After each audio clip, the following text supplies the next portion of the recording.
All right. Hello, chat. How's it going? Hopefully well. We're back. We're playing Armored Core Mobile 3.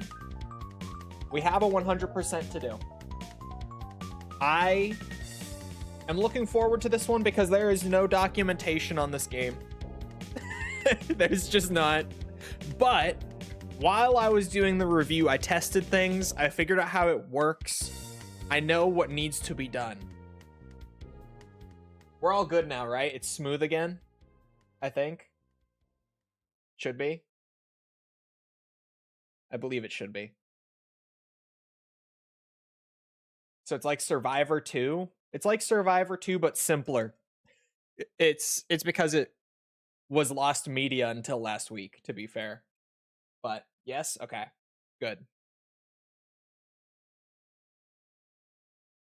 Should be watching Tekken. I watch the Case K matches, and the others.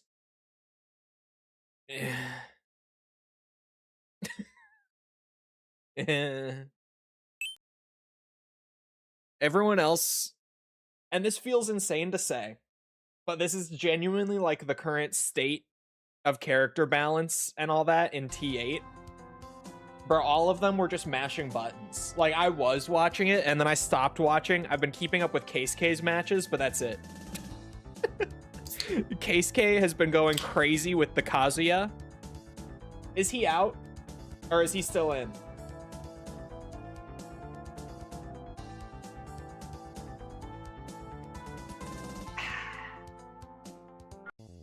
We knew game. He's out? Fuck. He was going so crazy with the Kazuya. And then everyone else was just like, Anna, Brian, Asuka. It was painful to watch. Like, that's the top level play right now.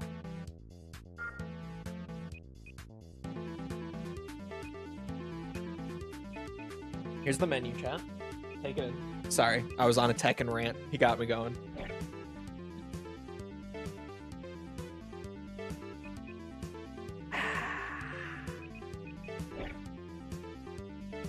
It's about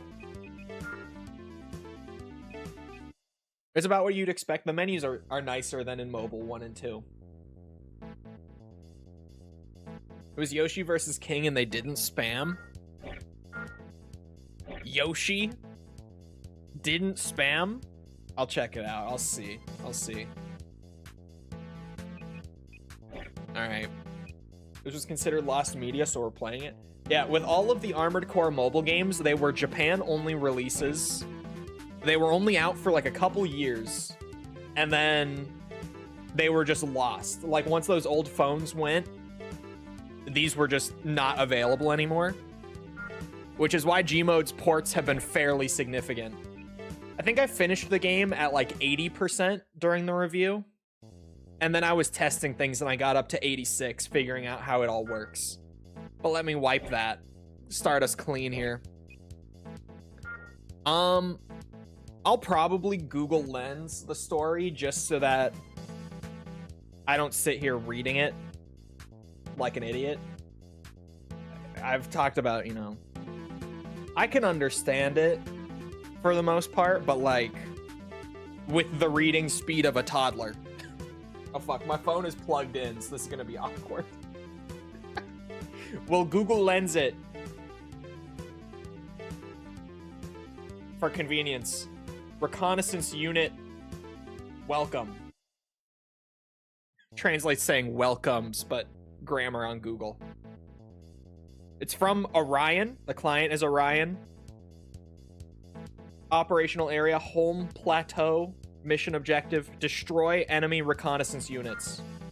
The story, blow stuff up. No, this one has a story. That's the thing. We will be conducting tests on those who wish to make a deal with Orion. Any day now. Destroy all enemy reconnaissance forces deployed in the area of operation. I will carefully determine whether you are an AC pilot and a worthy fighter as a Raven. Orion. New, corporation. Oh, shit. It's been a minute. I gotta remember. Oh, I remember. It's been a good almost week since I played it for the review.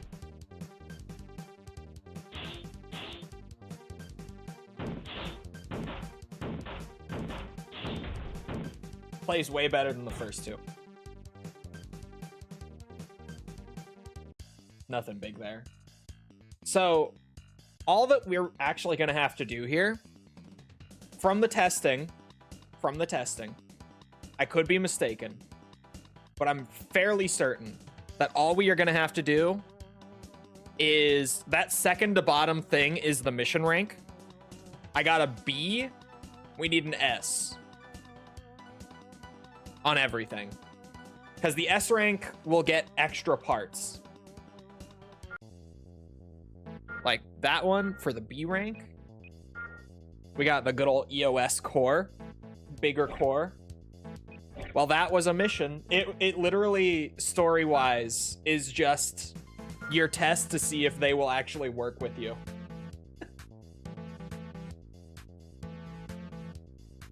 So it is legitimately just this little tiny test. Oh. I wonder if I could S rank it before continuing. Or if it's one of those where I'm just going to need a better build.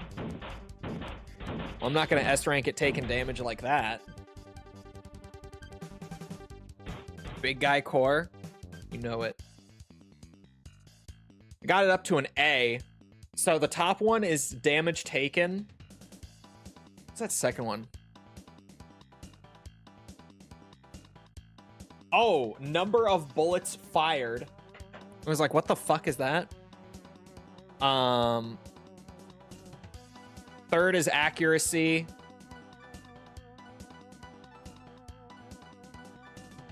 Trying to remember. Oh, I was like, what the fuck is that? Fourth is how many times you burn out your generator, which actually does count against your rank. And then time played. We seen Darkhaven, new ARPG coming out soon from the people who made Diablo 1 and 2. From how many of the people? Like one people? Is it one of these? Wonder if missiles might be the play.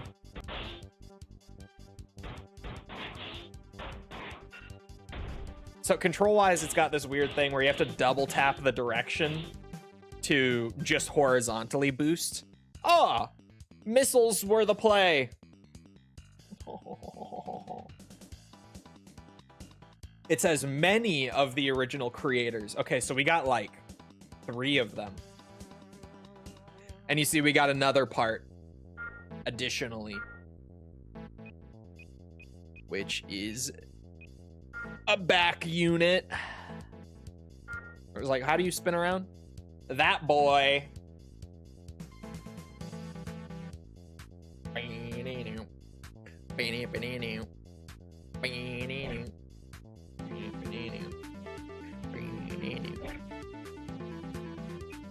I need to throw a paint job on, but might keep it classy. Oops. Oh, I was on general before. I'm like, why is my whole AC red now? Or pink? Okay. I mean, the red might not be bad either. But I was gonna go for my classy white with black trim. The classic AC Rebel color scheme that I always used. I say always, almost always used. Almost. It's more gray though, isn't it? It might need more vibrance.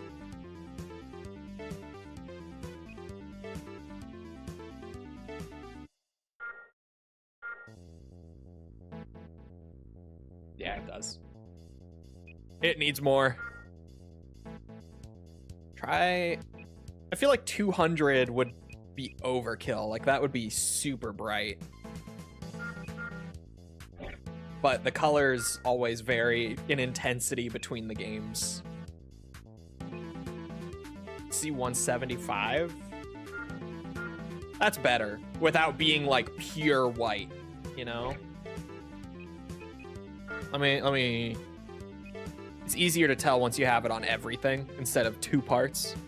One of which you can barely see at this angle. Yeah, that's a good white color. That is.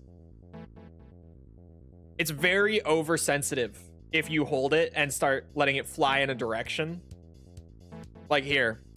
Check this out, right? I'm just gonna hold right. See how fast it goes to 200. Just like that. So trying to go relatively quickly by holding it, but not way overshoot, is actually a huge pain in the ass when you're painting in this game. Because it has like this wind up to it too.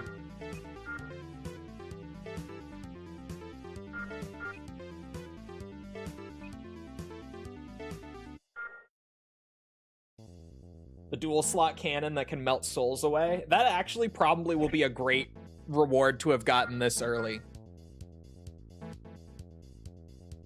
I'm relatively pleased with this.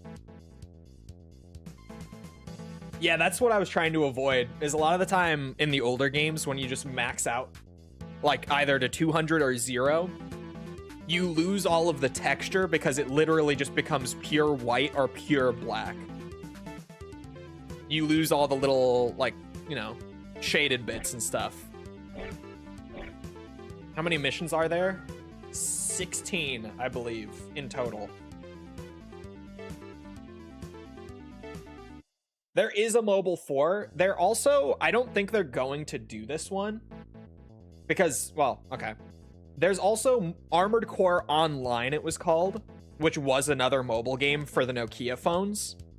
And Armored Core Online actually released between Mobile 2 and 3, which is why I'm sort of thinking they're not going to do it. Because I feel like they would have done it before doing 3 if they were planning on it. All right, get my Google Lens back out for the quick reading. Military factory infiltration. Client Orion. Mission objective, destroy the control device. I haven't introduced myself yet. I'm Orta, commander of the Orion Operations Headquarters. As a reward for the previous mission, AC parts have been provided. Check them out in your garage. Up until now, we have... Oh, it bugged out. Hold on.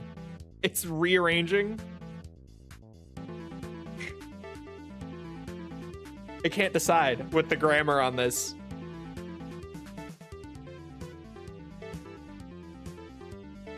Up until now, we have worked with veteran Ravens. Thanks to the work of Bernheise, somehow, I managed to survive. I feel like that one's getting destroyed.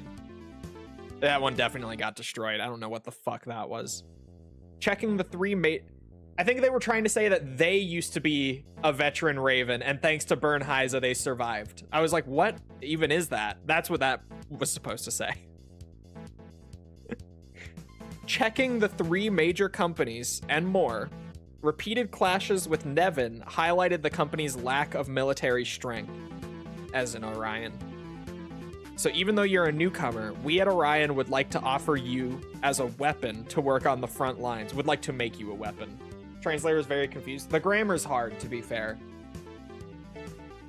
Grammar from Japanese to English is a bitch, because it's not even remotely similar. Let's get started right away. The goal this time is to infiltrate the enemy facility and destroy the control device. As your backup, we have assigned Bernheise. Instill in yourself the etiquette of war. I got my big back cannon, and I do have to lay down, or kneel down. Whoa. Whoa. Whoa, no. My old gen muscle memory kicked in. I started using the bumpers to try to strafe. It's not that game. Is one of them here? Okay, yeah. Those computers are what we're trying to destroy. That's Bernheise there.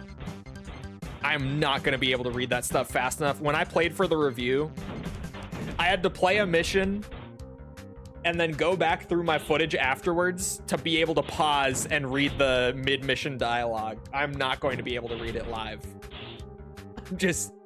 Which is a shame because a lot of it ends up setting up for future missions. Like, there's one mid-mission that I'll at least be able to give context to that's pretty big. I feel so slow. It must be the weight from this cannon. Because I feel way slower than I did on the first mission. Like, holy shit. That was an S rank? I'll take it. I will not complain. I got the Shade too. Classic Gen 3 rifle right there.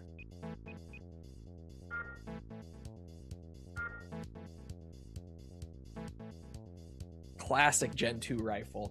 Gen 3, Gen 2.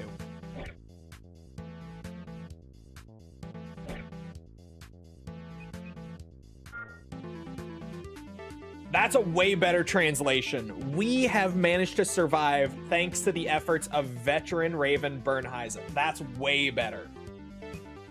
Whatever you put it through, or just maybe yours came out right and on my end it struggled for some reason, I don't know, but that's much more accurate.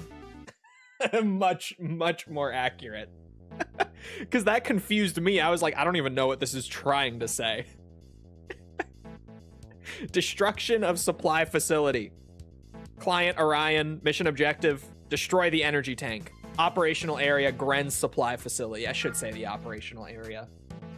Only because it's in Japanese on screen. We've been struggling for a long time against the 3 major corporations, Mirage, Crest, and Kisaragi.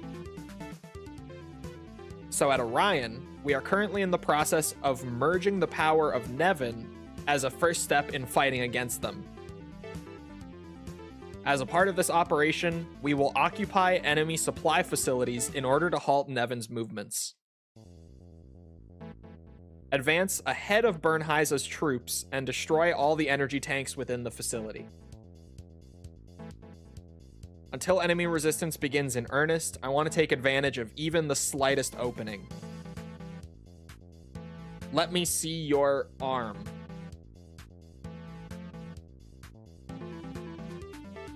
I'll see what Amadeus gets on that one, because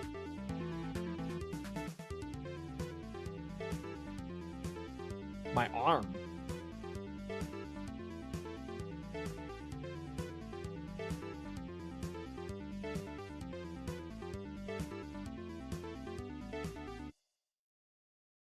It might actually, I don't know. There's a kanji in there. He also got let me see your arm. Not aim, no. There's a kanji in there I don't know. It's spitting out arm in place of whatever it's almost definitely supposed to be.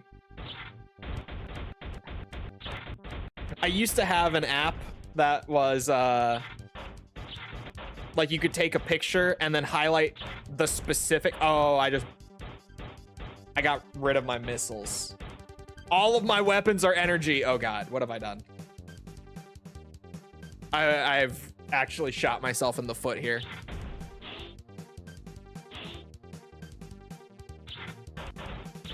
I mean, the shade is good, but I have a terrible generator and I can't get a better one. We don't have a part shop in this game. We just have the rank rewards for each mission. So I can't upgrade my generator to like make this build actually work. I'm probably just gonna swap to the missiles because the Shade 2 is really good. The energy cannon is probably strong as fuck too. Like against actual, you know, targets that have a ton of health, but I have to kneel for it in this game. There's no human plus. I'll take a B rank. Wait, what is monitor? Is that a set of quad legs? Oh, it is. I'm overweight. Let me try that. Let me try again with missile launcher and quad legs instead. Oh, this already.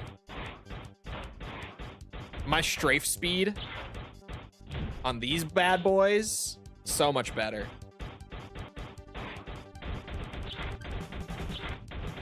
So much better.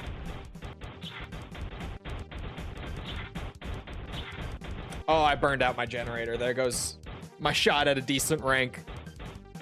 At least I can do stuff in the burnout state here, since I threw on the missiles. Robots, indeed. Oh. There goes my accuracy, too.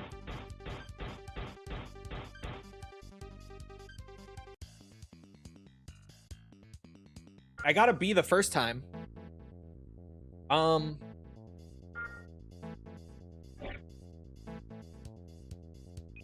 I'll stick with the shade. I'm just gonna be more conservative with it. Hello, Alarad.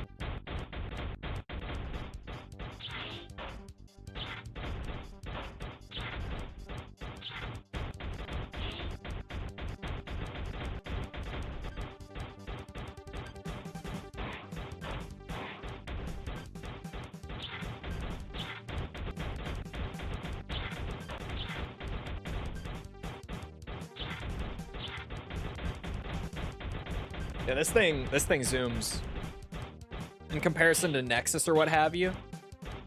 I mean, I'm not the shyest about being a bit of a Nexus hater, but like Nexus in terms of the gameplay feels like butter compared to this. This feels way better than Mobile 2 to play, but still like nowhere near as smooth as the Gen 3 games on console. I'll take the S rank though. That's a new head, isn't it? The eye? Yeah. It's 9ball's head, isn't it? Or it's 9ball. No, that's not 9ball. Or is it? Is that his weird Gen 3 head? Or am I crazy?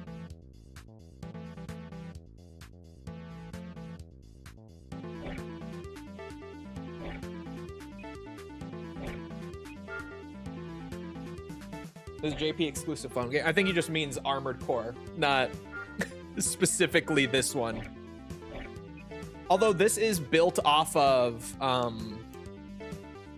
the Gen 3.5 games, more so Nexus and Last Raven. And there's something really interesting that I think we'll get to like near the end of the story during this. Granted, we're already nearly a quarter of the way through. The Steam page for this game states that the game takes place between Nexus and Last Raven. But the game's ending implies that the events of Nexus are soon to come. Like, pretty heavily implies it. Which is interesting. We'll get there when we get there. The ending implies that this is a prequel to Nexus rather than like a filling the gap, but the Steam page, the English Steam page, says that the game takes place after Nexus. So I'm a little confused, but this one is from Crest. That does say Crest. I don't even have to Google Lens that. That's right. Area of operation, Thor Underground Transport Passage. Forced reconnaissance of enemy facilities. I was just yapping. I took the opportunity since he already hit it for me.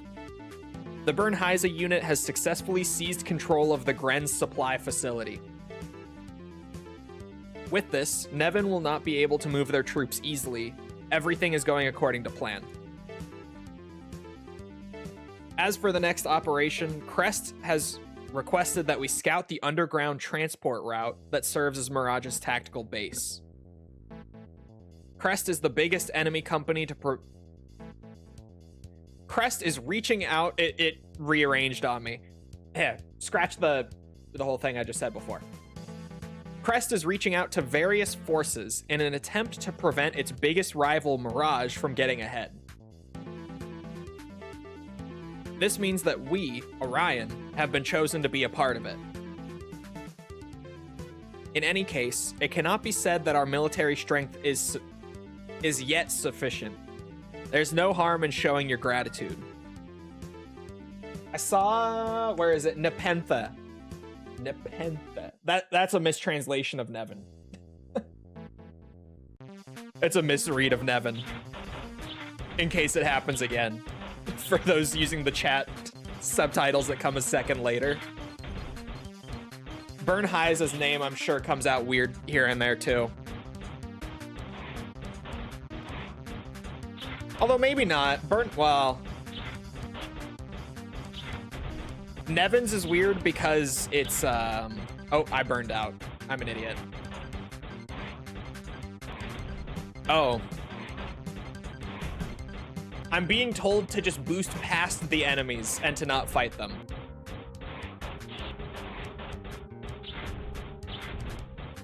Oh my god, there's a lot here. I caught that.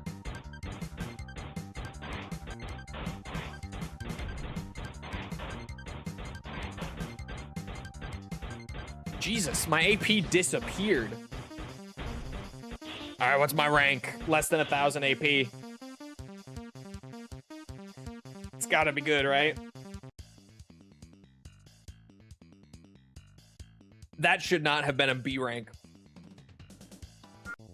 No way, no how. I got lighter weight arms,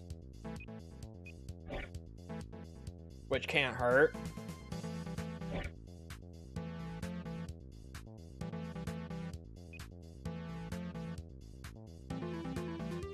Wait, the other two? I thought there were 5 mobile games. Or were there 2 online ones? I thought there was only, like, there was one that was called Armored Core Online, right? Oh my god. This game's lock system. What's the override button?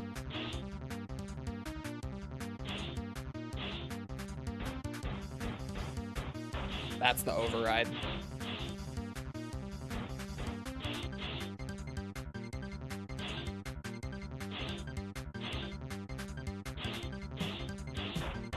Jesus.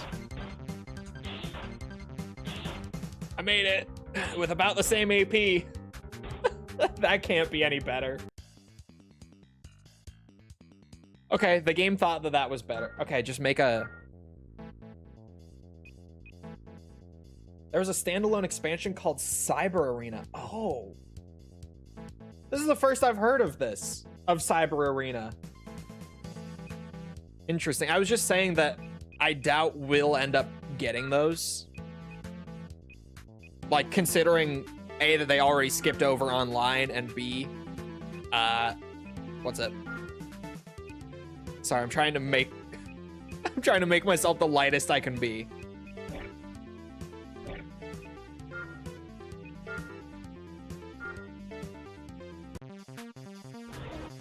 They already skipped over it. Oh, and the whole online thing seems a bit outside of Gmode's area of expertise. No offense to Gmode. It's just, as far as I'm aware, I don't think they've done any online stuff. This is way better. Just for mobility. That was so much better. Still only A rank, but yeah, this'll get me through with the right run. With the manual aiming, yeah, I might have to try it. Oh god. Oh, fuck.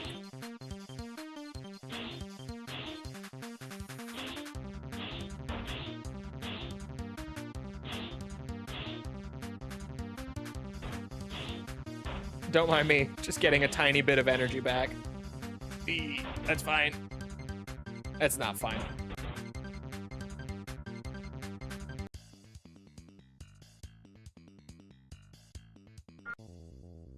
Okay. Let me try it. Oh my god, does it change the whole control scheme? I kind of flew past it. No, not really. Just the lockbox. This might actually be way better. Why is my lockbox so fucking massive? Why is it still the entire screen? I'll take it. But what the fuck? That's gotta be S. Unless all of that damage at the end counted against me. Oh, we got some jank going. Oh, we got some jank. If you get damaged after hitting the goal, it still counts on your rank.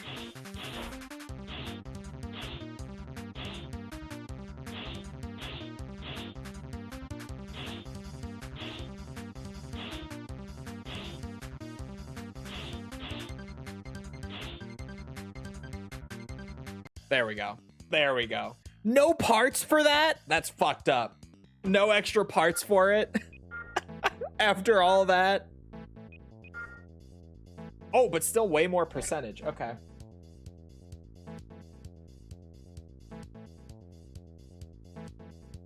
Looks better than any Armored Core released between Last Raven and 6. You're out of your mind. No, I don't want to stick with it. I was like, maybe I do. Just because it was cooking so hard, but other missions were not emphasizing speed like that. I do want to keep the missiles, though. For sure. All right. Preventing pursuit. Client, Dr. Gross. Area of operation, Raft Airport. Operational objective, prevent the passage of enemy pursuit forces. Researchers affiliated with Mirage. Google Lens, why are you betraying me? I'm trying to use you for convenience, but you're making it very inconvenient. It seems that Dr. Gross has sought asylum with us at Orion. Because Bernheisa went to secure the doctor on his own initiative, the details of what happened are unclear. The last thing I wanted to do today was to avoid anything to do with Mirage. Now it has come to this. There's nothing I can do. In any case,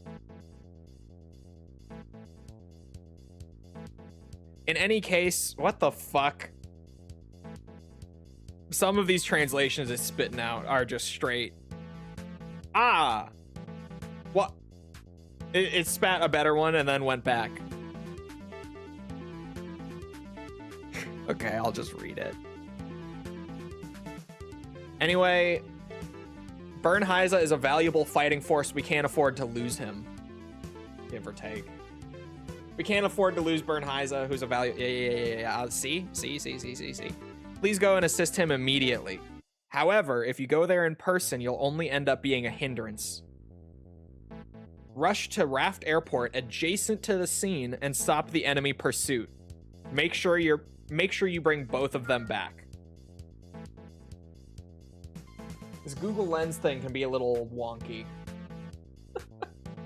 Especially when it starts changing the translation as I'm reading it out loud.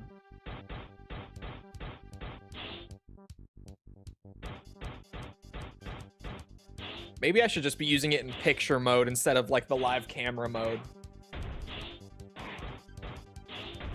Might help a bit. Typically it does. It gives it more time to think and spit out a higher quality translation.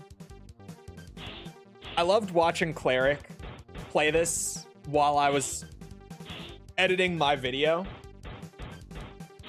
Because this was one of the missions. There were a couple for him where language barrier moment, he didn't really know what was happening sometimes. Like, he didn't know what his objective was on certain missions. This and another one later that's kind of similar in the sense that you just get spat into a map and you have to, like, survive for a long enough amount of time before the mission just ends. Who's that? Armored Core YouTuber who swings by here from time to time. He and I have talked a little Armored Core in the past. I'm using Google Lens as well, but I'm using the circle to touch thing. Circle to touch? I don't have an Android. I don't know what the hell that means. And 2 of them got through. That's fine. Bernheisa can handle it. Took me like 15 tries to S rank. Yeah, this would be a weird one because I guess all I have to do is just not let them through. Like, I probably lost it there already. Not burn out my generator, get perfect accuracy and not get hit. But like, time won't really be a factor. Since we end up... This mission was weird in terms of pacing. I remember just being like, dude, I'm really sitting here for like 30 seconds at a time sometimes with no enemies coming through. Unless maybe they are, but the draw distance is making them hard to see. What if I just missed the point?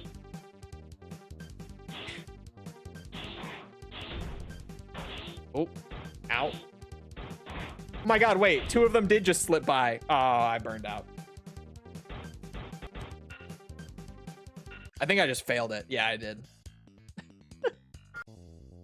Whoops. Too many of them got through.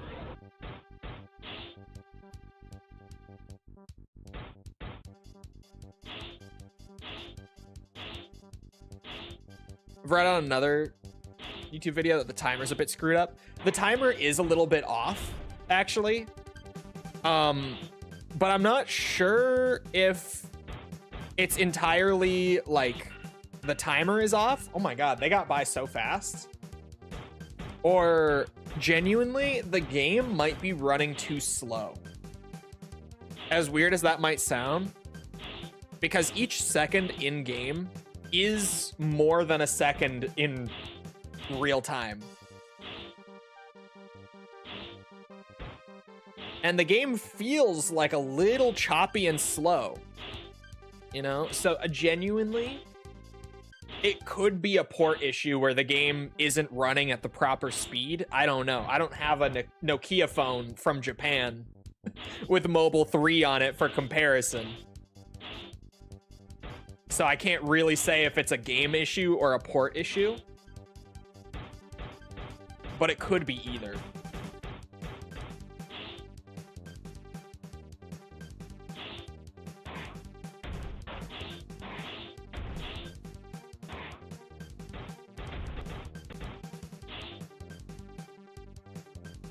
Oh god, I was accidentally boosting.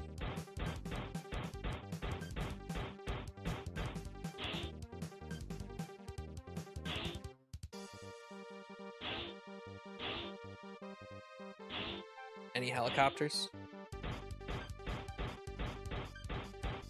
Any?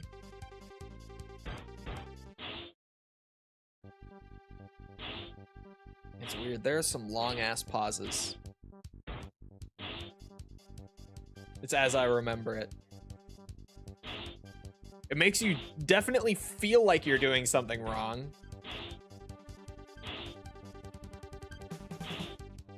Uh-huh.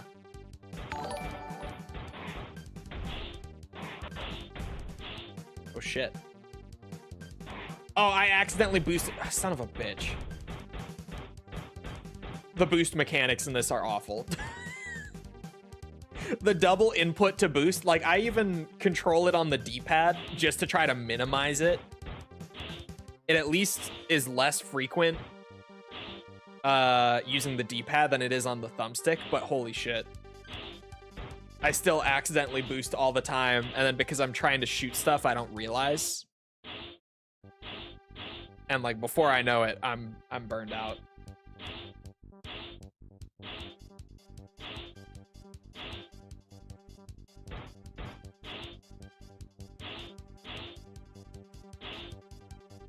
Hello? Anyone?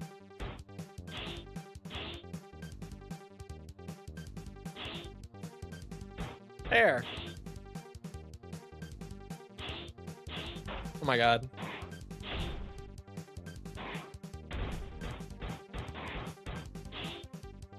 Jesus Christ. There we go.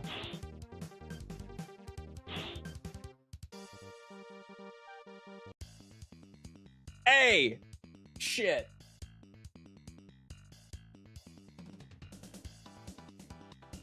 To no avail until very recently. It would be so hard to find. Just because, like... You have to think... I'm trying to come up with an example. Like, think about... Yeah. The Flappy Bird thing a long time ago. Or, like... the PT thing with PlayStation 4s. Like, people were trying to buy PlayStation 4s that had PT on them. Just so that they could... have the game after it got delisted. But infinitely more niche than that when you're looking for, you know, old Japanese Nokia phones that happen to have some FromSoft mobile game tie-ins on them from the mid 2000s.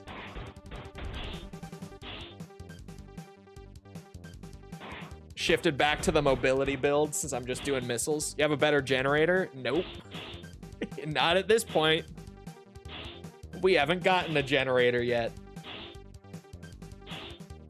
Swapped for the lighter parts and stuff though, which helps a lot. I at least get way more mileage out of the same amount of energy.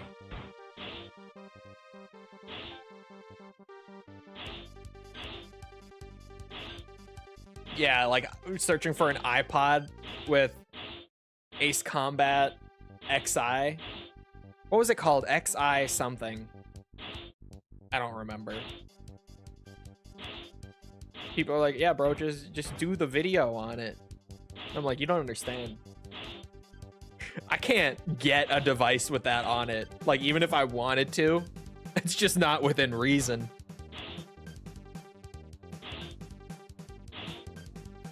With stuff like this, yeah, I'll cover this. The port makes it readily available. Oh, he got through. Skies of Incursion, thank you.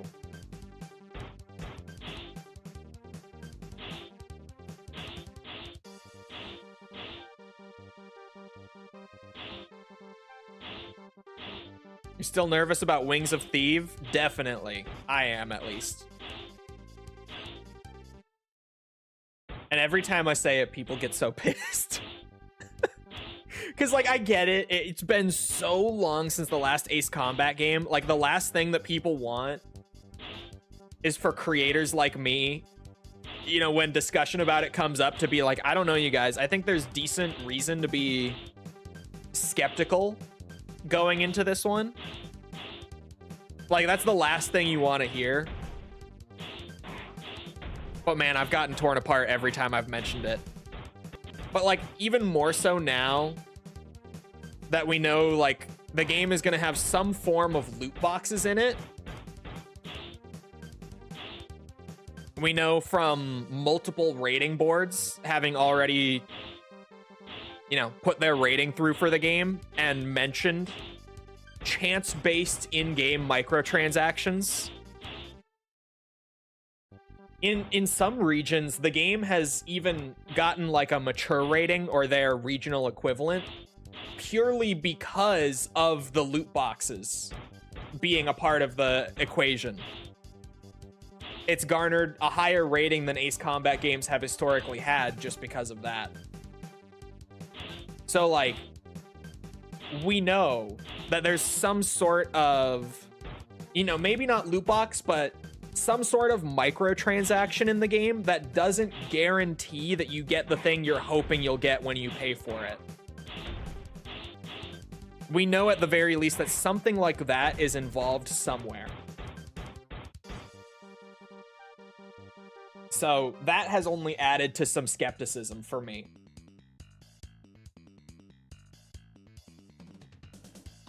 C98E2. That S rank was kind of a pain in the ass, but it could have been worse. Oh, this was such a goated core on the console games. I gotta run it. I have to. It looks weird as fuck with the rest of this frame I've got going, but I have to. Like, I can't not. Honestly, you know what? Put that on. If I'm not gonna run an energy weapon in my main hand. I suspect this loot boxery is for Ace Combat Online. Yeah, it's weird though, because the rating is for Wings of Thief. So I wonder if the Ace Combat Online thing is just like the online component, and on Steam it's being listed as a separate executable, but on console it's not. Because that is kind of like a weird one, because if it was an entire separate game, it would require its own separate rating, just the way that works. But the rating with the chance-based stuff is being applied to Wings of Thieves, so I suspect that the online thing is just the multiplayer component for Wings of Thieves, but it runs in a separate executable. At least that's how it seems. The Ace Combat Zero thing that just came out is weird. Kind of like GTA 5 and online. Yeah. Like, they're technically separate because they run separately, but like GTA Online is still just in GTA 5. Like, it is GTA 5's online component. So I suspect that's what it is. Because it doesn't have its own separate rating, which to me is a giveaway that it's not like an entire separate game. It's probably just the multiplayer component of Wings of Thieves. I hope that it actually is significant enough to be in its own executable and what's it? Like, be labeled as its own thing. Because, bro, Ace Combat 7's multiplayer, drier than the fucking Sahara. Like, seriously, there's nothing there. Sorry, AC7 multiplayer fans, every time I say it. I get at least one person who's like, no, I love it, but oh. Anyway, repel enemy AC. Client Orion. Operational area, home plateau. Mission objective, destroy enemy AC. Oops, wrong button. Japanese buttons. Gotta remember. Oh shit, okay. Last mission is one of the ones where like in-mission dialogue is actually pretty important. The mid-mission dialogue from the prior mission, I was sweating it out for the S rank, so I didn't say it. But Bernheiser went missing while extracting the Mirage scientist. Researcher. So they suspect that he's been captured. Bernheiser and Dr. Gross, the whereabouts of both men are still unknown.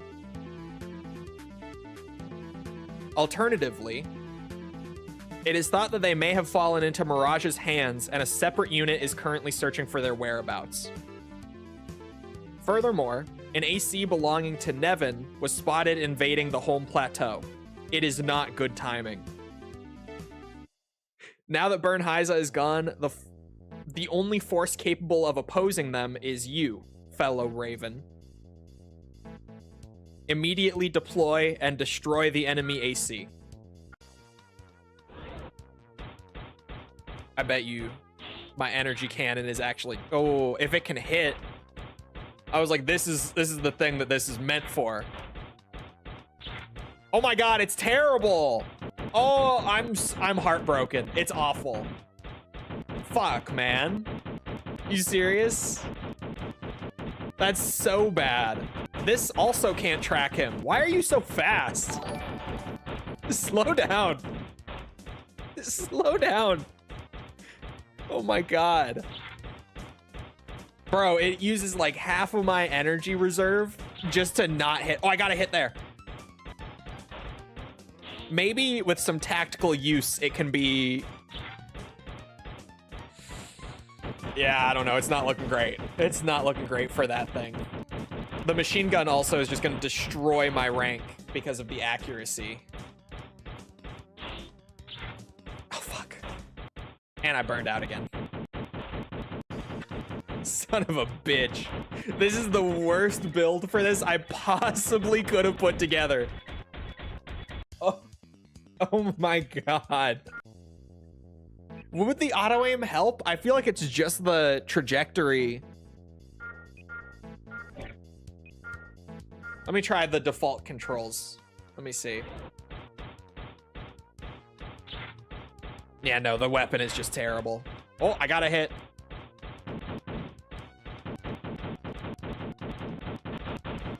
Yeah, I chose the two weapons that are just never going to hit this guy. Legitimately.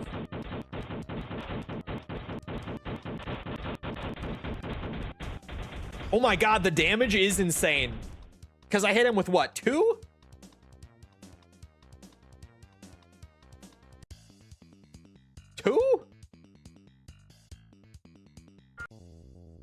Isn't the elf 2 just a blade? Yeah. It's lighter. Oh, no, it's not. Sorry. It's slightly heavier, but it's better.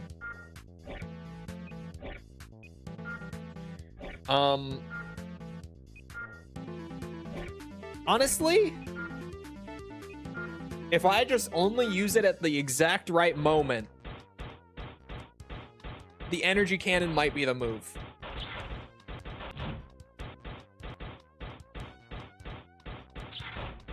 Oh, that actually hit him? Holy fuck! This thing is crazy! What the fuck? S rank, no additional parts. Alright. I didn't want any.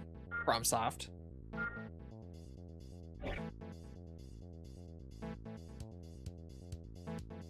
I wish they'd drop a date for Ace Combat 8.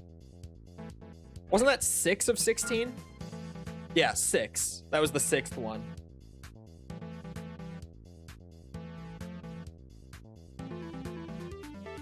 Just roll with it. I'll see what I end up needing. Raid on a stockpile base. Client Orion operational area. Zach's stockpile base. Mission objective, destroy the enemy garrison. The fate of the enemy camp is in sight. The Nevin Company annexation operation will now begin. Proceed to the final phase. The strategy we are in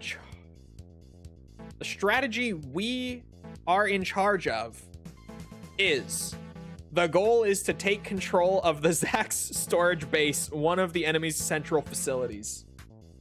Google Lens may have been a mistake. It appears that remaining troops are being redeployed around the base. Don't neglect to prepare your AC.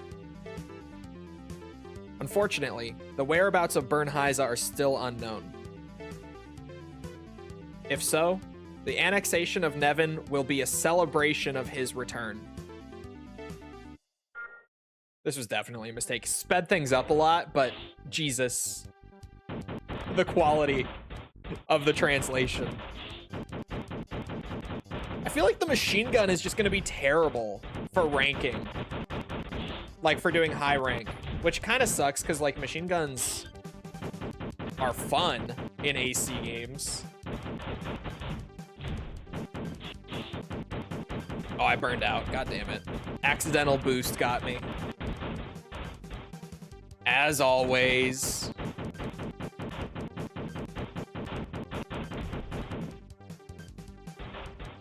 How long is the completion for this? We're like more than a third of the way done.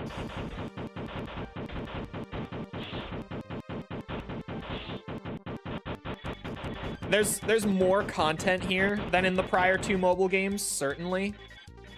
But not by like a significant amount. Did you miss Gmode's announcement stream and Twitter posts, or did you mean something else? Yeah, I didn't mean like that they never announced they were working on it. I mean that I meant, sorry, that we were never given a release date prior. They basically said like, oh yeah, we're working on this, and then it dropped randomly. So I wasn't able to like plan ahead and be prepared for it because they just randomly dropped it. Will you ever do an Armored Core game tier list? Bro, I could, but I don't know if the Armored Core community is prepared for it. I don't know if the community could handle it. Oh my god, I'm getting annihilated. And I burned out using the laser blade by accident. God damn it.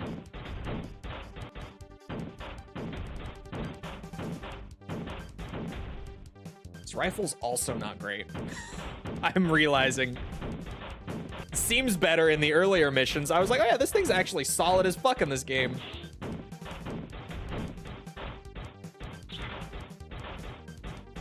Feels like my only really good right-hand weapon right now is, what's that? Is the Shade. Which then means that I kind of don't want to use the cannon because I don't want to double up on energy.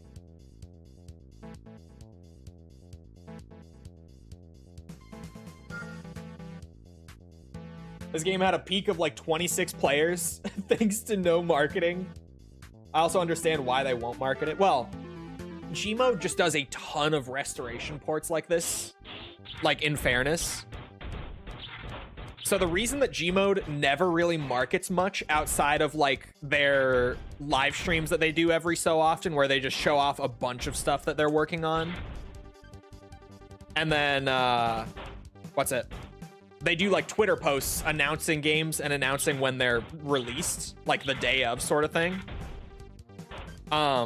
It's just because they do so many. If they did, like, a big marketing campaign for everything, it would be expensive. And add on to that, like, the work that they do is so niche because they do restoration ports of old mobile Japanese games that have been lost. Like, that is the whole point of Gmode's archives. It's just kind of like, yeah, there's not much purpose in them doing big marketing campaigns. But, oh, that was an S rank? All right, shit. Thank you for the follow, though. I appreciate it. I did not think that was going to be an S. I thought I would have to clean it up a little more. I'll take it.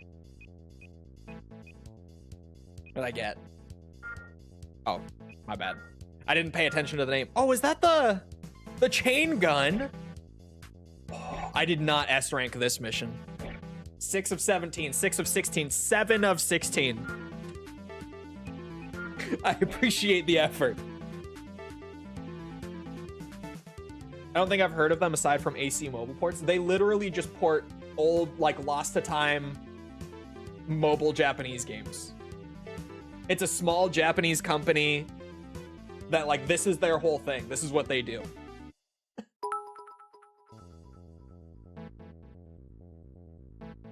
Love the RE videos. I've watched 8, 7, 3 remake, 2 remake, and Revelations 2 alongside Reavers. My favorite game is 2 remake, maybe a hot take. It's one of mine. It's in my top 3. I think I might slightly prefer RE1 remake, but it's hard to choose. But I'm glad you've been enjoying them. Welcome. Low-key, extremely based company model, even if it's extremely niche. It's true. It is a very, like, noble cause, even though business-wise, like, it's hard to imagine that they make a ton of money off of it, right?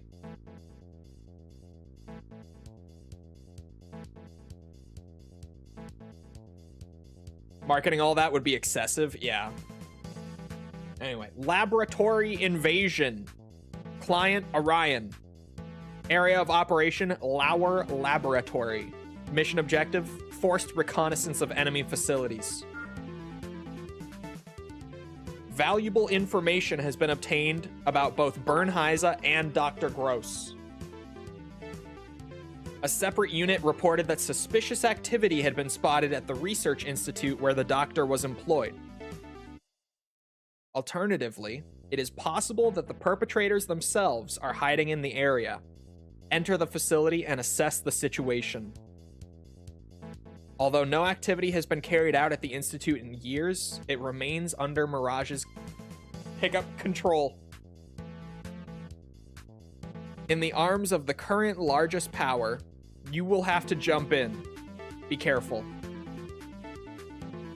It's under their control, comma, in the arms of the... Okay. Yeah. It was missing the comma because it just isn't there, but it's supposed to be a continuation.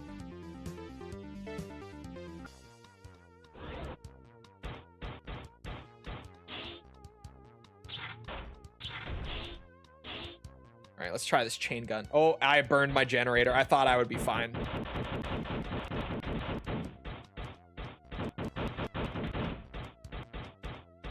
Huh! Oh, nope, not gonna make that jump. Yeah. Shit. My time. There we go. Honestly, this chain gun kind of fucks.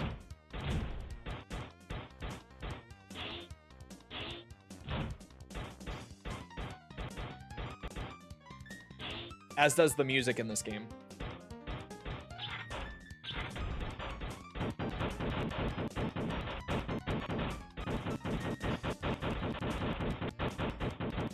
these guys hit so hard. Holy fuck. Do you think characters like Claire and Rebecca aren't given as much love by Capcom as like Leon and Chris? I think for the most part, it comes down to, and this might sound a bit weird, but I think that characters like Claire and Rebecca, who have significantly less training and combat experience, granted, experience for like Claire at this point is debatable, but less combat training, are less applicable to like what they're generally trying to do with bringing back legacy characters. If that makes sense. Do you think Mobile 4 has potential to breach a 6 out of 10? I have never seen anything of it. It could, if it... 6 out of 10, though, is like... I genuinely feel like the biggest thing would just be, like, keeping the general model of this. As well as, like with missions and having an actual story and all that. Man, that was my worst rank yet. I barely made it, though, to be fair. Sorry, I lost track. Oh yeah, keep the general like mission model and everything that they had here. Add a small arena just to have like that totally complete feeling. Ooh. Those are less energy efficient though, but they're going to be better. I could run some lighter parts and probably make it work really well.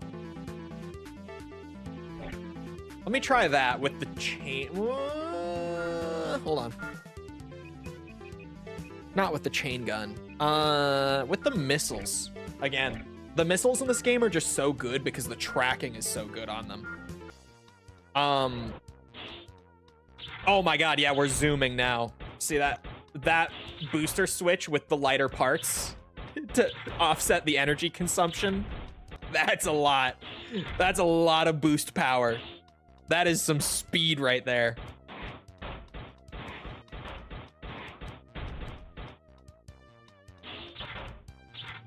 Oh, there we go. I was looking for the blade. But, sorry, I think more than anything, the thing that is holding, like, even Mobile 3 back, aside from just lack of content, is still... And granted, this is as a, you know, a port of the game to Switch and PC, which is just the context that I'm able to view them within, right? The feel is not there. And even then, like, I don't want to be giving out big scores that, like, rival the scores of the console games when the games just don't feel as good and have less content and all that. Like, giving them equal scores when they're clearly not equal games would feel wrong, even given, like, the context and everything. You know what I mean?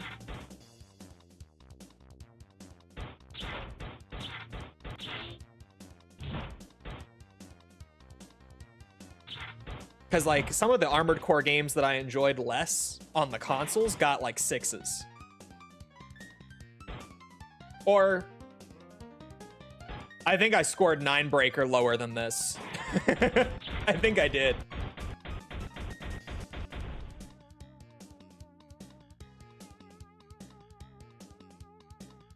Is Requiem designed more around first person or third person? Initially, I would have said, what's it? First person? Given, like, the marketing that they were going with earlier on. But genuinely, it kind of seems like neither got, like, more emphasis, if that makes sense. Because my worry, initially, was, like, I was basically talking about all the time on stream. It seemed like it was really cool to have both options there, But like clearly first person is what the game is designed around because that's all they keep showing in like footage. And third person will kind of just be there tacked on like it was in Village, right? Through the DLC. And it just won't feel as good like in Village. But it really does seem like now that we've seen third person gameplay with them almost exclusively showing Leon in third person, which is also probably more for marketing purposes. I was talking about this with False, and genuinely she pointed this out to me. I never really had this thought prior, but she was like, I bet it's not even that like third person is designed for Leon. I bet they just are trying to show Leon on screen in the marketing because like he's recognizable to Resident Evil fans like over decades of the series, whereas Grace is new, so it makes more sense to show the first person in the marketing with her than with Leon. And she said that, and I was kind of like, oh shit, you're definitely right. Like that almost 100% is what it is. It's a marketing thing. It has, like, ever since she said it, I'm like, oh, that makes so much more sense, honestly, than we designed half of the game around one perspective and half around another. It makes way more sense that they're just trying to have Leon on screen for the marketing so that you can actually be like, oh shit, Leon's back, you know? Like, even if you just see a clip or like a social media post in like a screenshot or something, it's like, boom, Leon. Wait, the AC is the only actual target? You're telling me I don't even have to fight the others? That changes everything.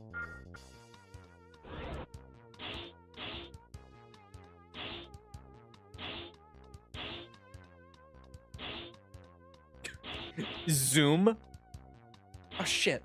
All right, context. Now that probably will boost my rank up pretty quickly. This is Bernheiser, this AC here. We came to the facility, and he betrayed us. He was waiting to ambush, and he says some very ominous things about, what's it? Mirage and the stuff that they're working on, and how we just don't understand. And then we kill him, as you do in AC. But this is him. God damn it, I burned out.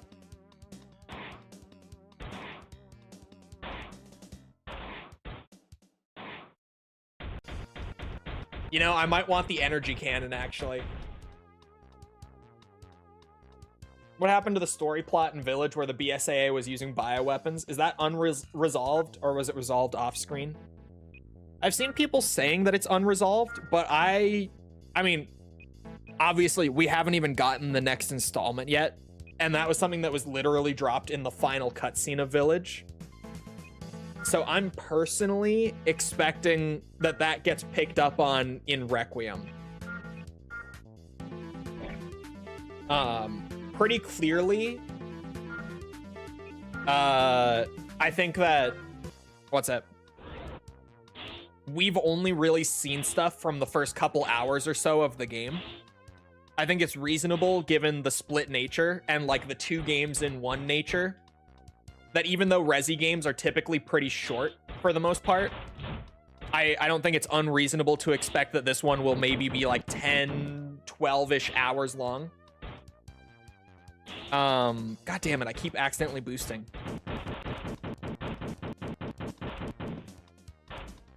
I shouldn't be using the machine gun on him. Yeah, that will help. I bet that as the game progresses, the BSAA ends up being involved somehow, and we see more of that plot line get developed. Yeah, the machine gun and the poor energy management definitely killed me there. I was about to say maybe I should use the lockbox mode. No.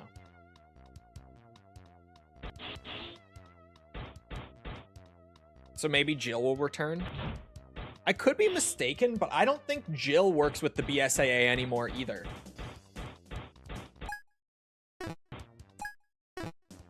Right, this button.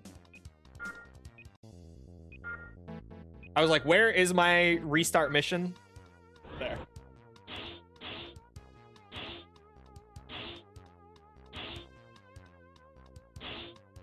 Granted, we don't know what Jill is up to.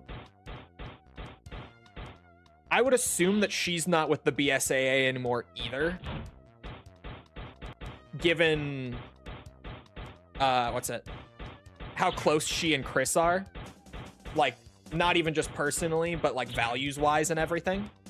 And the fact that she was only in the BSAA in the first place because of Chris. Okay, never mind. I do want the lockbox. Wrong button again. I'm locking onto the other enemies through the walls now. Control. There we go.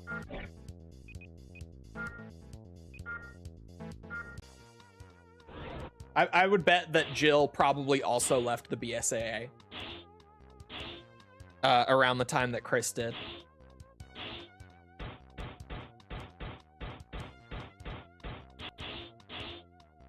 Actually, wait a minute. Death Island, did they ever address if she's BSAA at that point? I'm still locking onto the enemies through walls.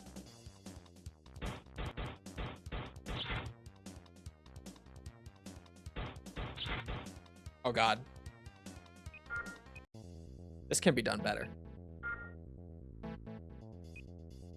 Saying that she's in recovery from the stuff that happened with Wesker. Death Island took place after Rev 2, didn't it? I'm trying to remember what year roughly Death Island was. I've tried to pretend that that movie doesn't exist ever since I saw it.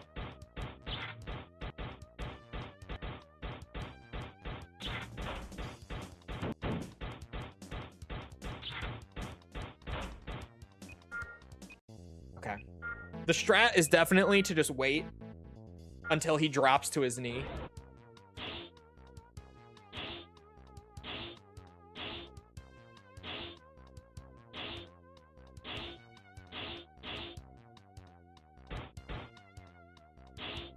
(2015). Okay, so that is after Rev 2. Like a good few years after. Although that's before Chris would have left the BSAA.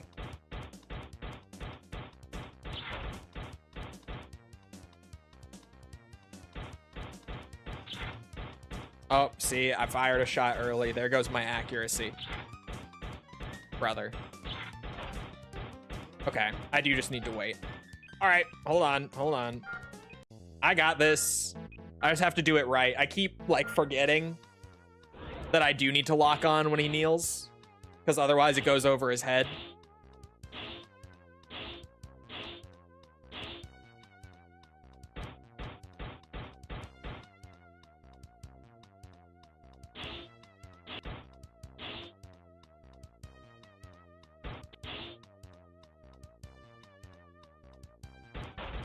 Oh. That one shot shouldn't kill my rank, I don't think. Oh my God. Is he ever gonna land? There he is. Shouldn't have done it.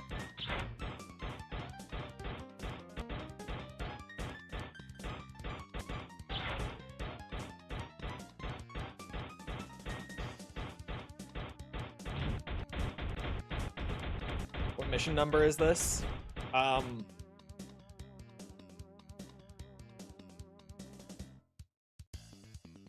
That was an S? Okay.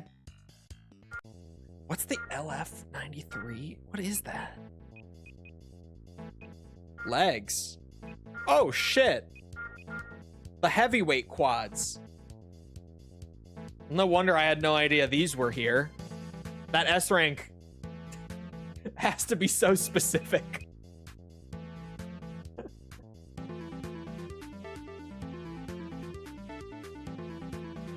Easy views though in it. Yeah, I just... Nah. Resident Evil lore is such a shit show. Like, nah. Okay, so wait, that was mission 8 of 16. I had to go double check. All right, next mission. Military base capture. Client Orion. Area of operation, Creek Military Base. Mission objective, destroy the watchtower.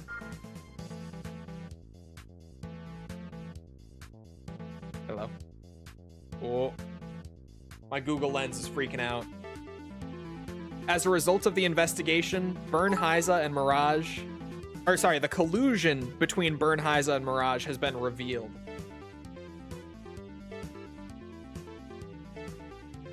He was also carrying the body of Dr. Gross, confirmed within the laboratory.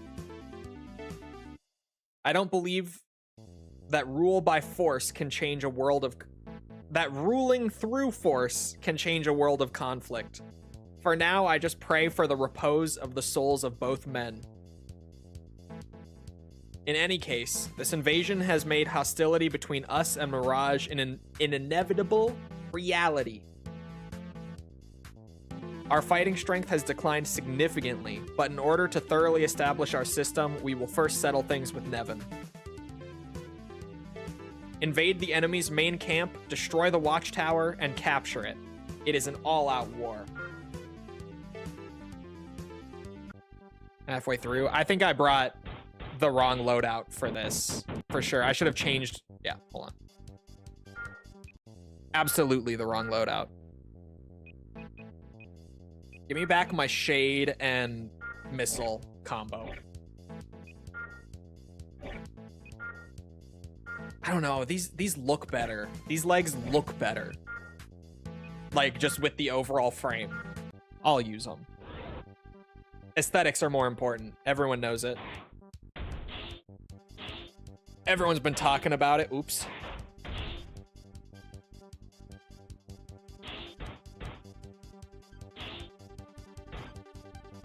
Where is this tower? I think there are multiple. Even though it just says the watchtower in the briefing. Oops. Like, that's a watchtower. Yeah, there are 3 more. That's what it just said. 3 remaining. Are they just like in the corners? Yeah.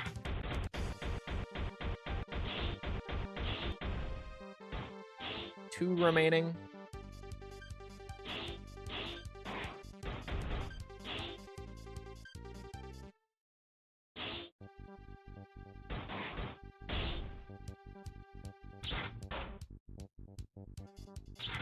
Oops. Oop. Oh, that did hit, actually. Never mind. No oops. Totally meant it. Totally intentional. Oh, I almost burned out my generator. Oh. The double input to boost thing is so dog shit.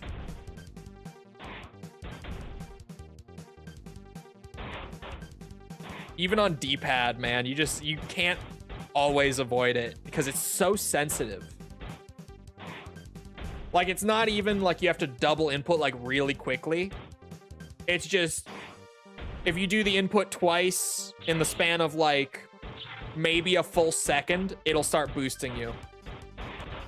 It's very sensitive.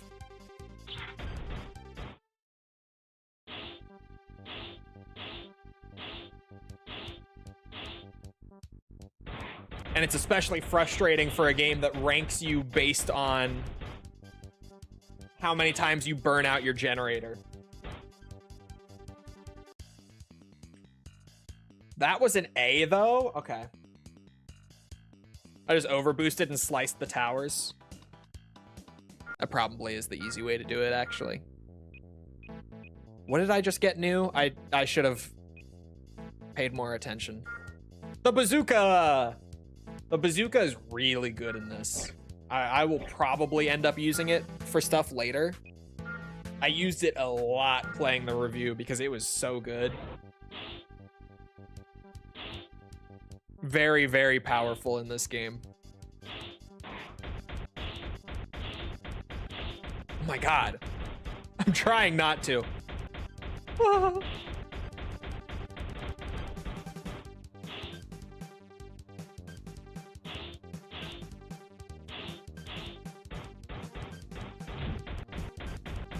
I burned out. I'm so pissed.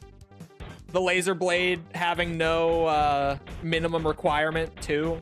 Not just the laser blade, but all of your energy weapons, which usually in Armored Core games, it would just not let you use it if it would burn you out. How do I avoid spoilers for Requiem on social media? You just stay away. Like, I haven't watched the recent, like, 10-minute demo they put out because I just don't want to see that much.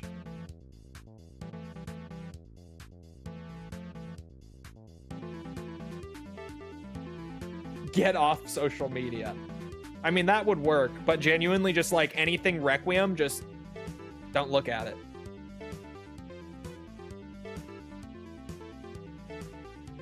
Oh, the mobile trailer. I'll look at it later.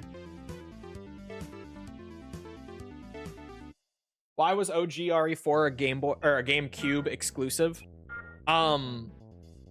Because Capcom and Nintendo had a deal to make the GameCube the new home of Resident Evil.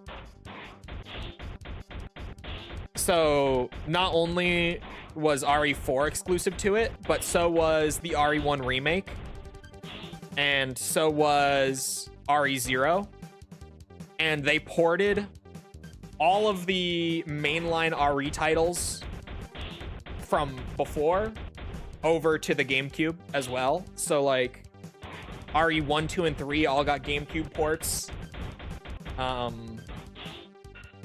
What's that? Code Veronica got a GameCube port. There's my S rank. Nothing for it. Thanks, FromSoft.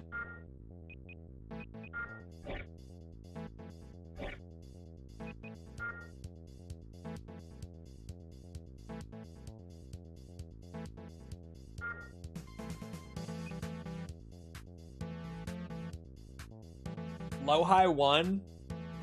Brian, Law versus Brian. It was one-sided. The matches were rated R. 0 to 6. Oh. Oh. Was Code Veronica ever ported to PC? No.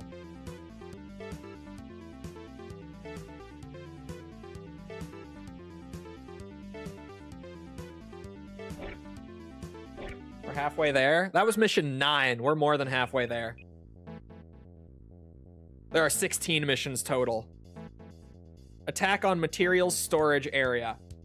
The percentage is off because it's based on how many parts you have, I think.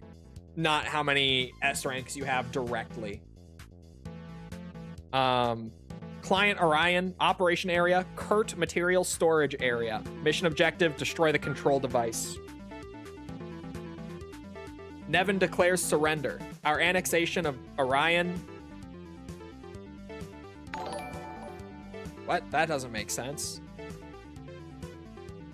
Our annexation, it probably actually says Orion's annexation of Nevin has now been accomplished. Something like that, because that, yeah. However, at the same time, the hostility with Mirage also became decisive. They are using security as a shield to pressure us into unconditional surrender. There is no choice anymore. As proof of their determination to fight to the end, it was decided that the first step would be to invade enemy facilities. Of our determination, not their. Google Lens. Destroy the control devices within the facility before security is activated. Secure the subsequent entry route.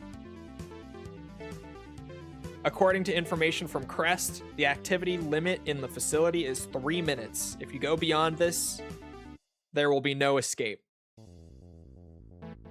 Crest may have their own motives, but their help is not a bad thing for us right now.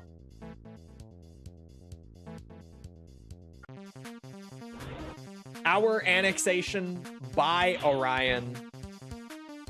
Very weird. It just didn't convert the grammar over. That's what was happening. Yours gives it away more easily. Mine, I was like, what?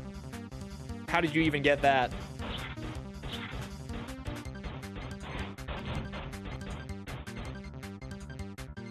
Google Translate being shitty at grammar. The classic. Well, I burned out my generator.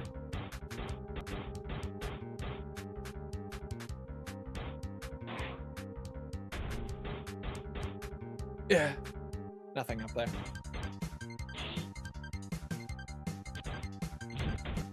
Thankfully, we don't have to deal with like hidden parts or anything like that. Oh, I might want the bazooka for this mission so that I can like really blast the big guys and not... Yeah, hold on. Oops, wrong button. Japanese buttons. Give me my bazooka.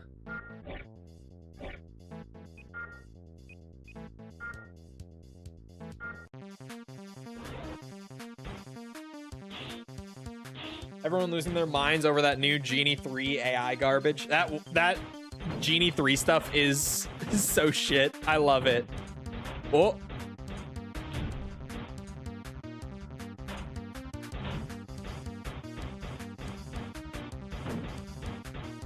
Okay, maybe... Whoa. Wrong button. Maybe that's not what I want. Well... What if I did that? With the chain gun. What's Genie 3? Their new, like, generative AI model. People are using it. A lot of people are using it to generate video games, in quotes. But, like, all that it's doing is still just generating like a concept video of whatever you type into it, right? Have we discussed Microsoft losing 12% of their value? Stock value. Very different from actual value. But no, I have not discussed it. That was a big ouch for my portfolio, personally. Big ouch. I'm a bit of a Microsoft investor. That sucked. But yeah, Microsoft dropped significantly. For anyone who's not, you know, keeping up to date with stock market stuff, over market concerns of AI not actually being profitable. And Microsoft obviously, like, AI has kind of been their whole thing for like the last year. That's been like their main initiative. So there was generally a huge tech sector sell-off the other day over concerns of AI profitability. And Microsoft dropped more than 10%. Which was nothing short of brutality on the stock market. It was awful.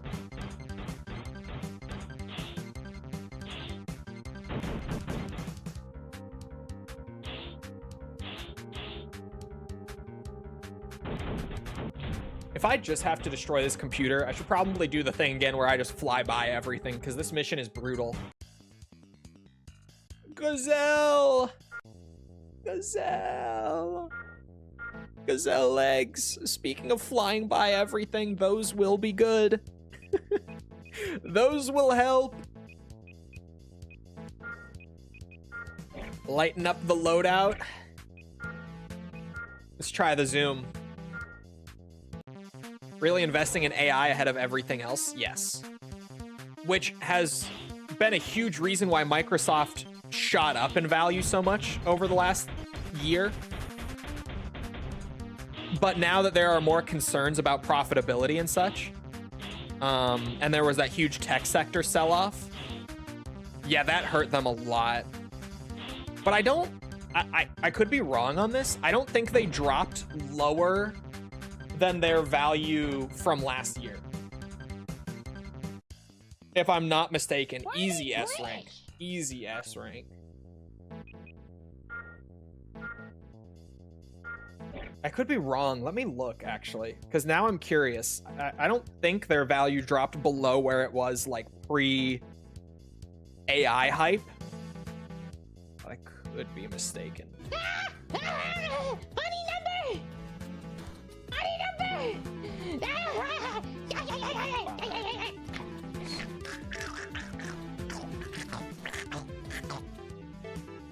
right now, they are still almost 10% higher than they were at the start of the AI hype. Almost 10. More like 7, 8-ish. I'm doing mental math. I'm estimating. But they are still higher than they were pre-AI hype. Was that S rank? Yes, that was S rank.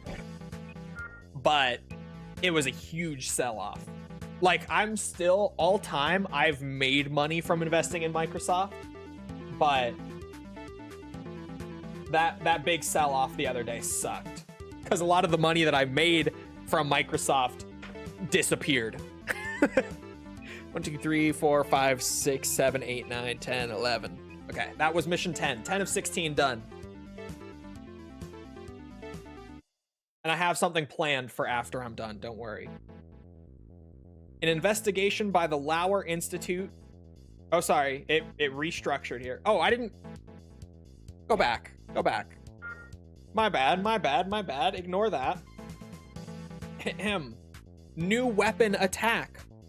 Client Orion, area of operation, covert garrison. Translate spat out covert garrison. Mission objective, destroy enemy weapons. It spit out Bert here because the area of operations is the second line from the bottom. Okay.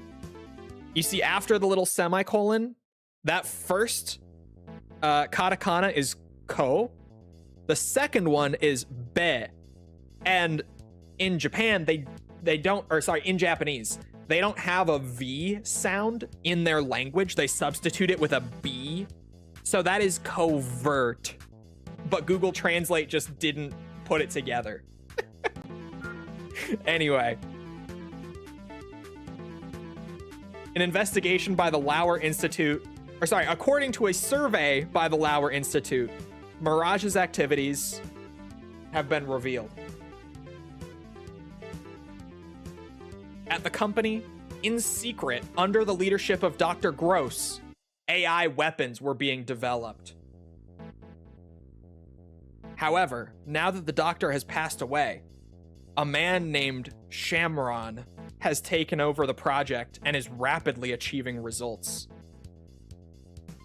The weapon is said to have combat power equal to or even greater than that of an AC. The fact that it does not require a pilot to control it could make it a formidable fighting force.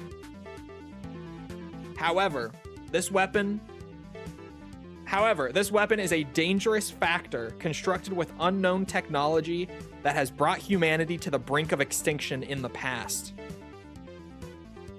In order to thwart their violent actions, we will launch a direct invasion of the enemy facilities where the weapon is deployed. It is impossible to change the world through the unilateral control of Mirage. Failure is not an option. Oh god, I still have the mobility build on. Oh, sweet Jesus. Okay. Well, maybe I can just dodge damage and fire missiles all the way to the finish line. The missiles in this game are really good. The tracking is ridiculous.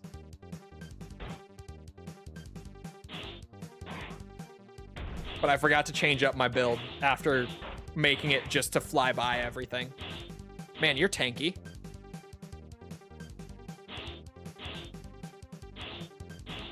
Uh-oh. No damage, please.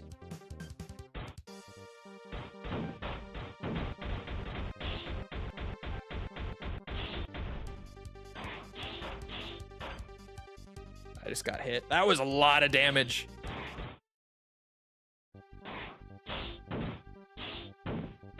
Jesus Christ, I can barely control this thing. It's so fast.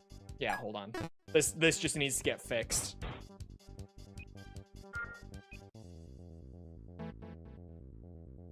Yeah, they have like some other substitutions for it, but it's that sort of thing where it's like textbook Japanese versus actual practical use Japanese. Like, it's there, it's just never actually used, sort of thing. Yeah, this bitch is too fast. Honestly, slow the speed down. While still, like, I want to have good mobility, but chill out a little bit. Honestly, it might be the booster more than anything.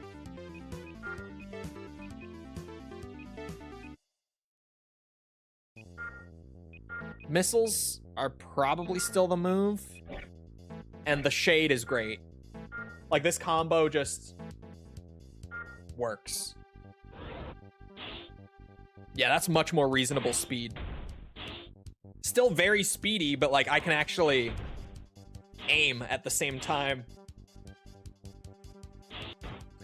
I was accidentally boosting. I had no idea. Fuck, man.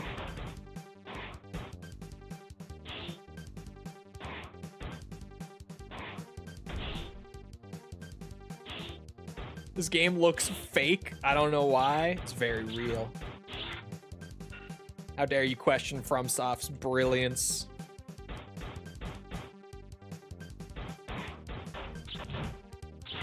Oh, shit.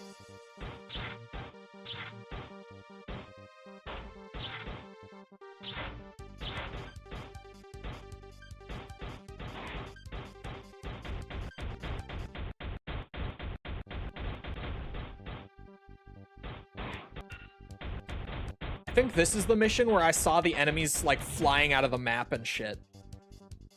I feel like it was these guys. I didn't mention it in the review, but there was one mission where my enemies kept flying literally out of the level. Because like if the player goes out there, the mission just abruptly ends. But the enemies are perfectly capable of going out there. There's nothing stopping them from it. To me, it just looks like Scrunkly Nexus. That's basically what it is. Ooh. My God.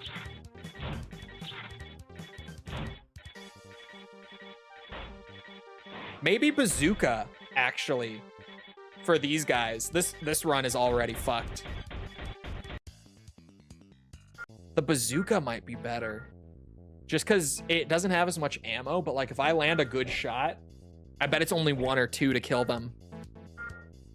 And then the missiles are just great for the helicopters always. Way more reliable at actually tracking and hitting them than any bullets are.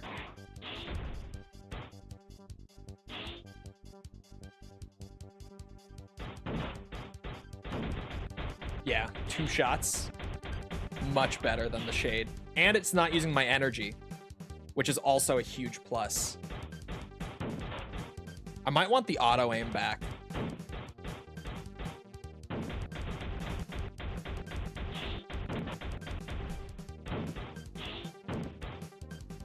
Fuck me.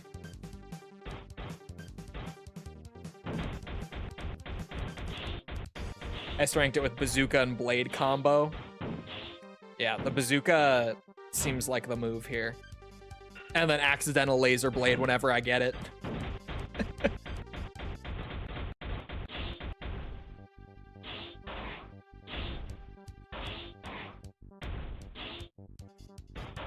Ooh, fuck. Their missiles hit so hard.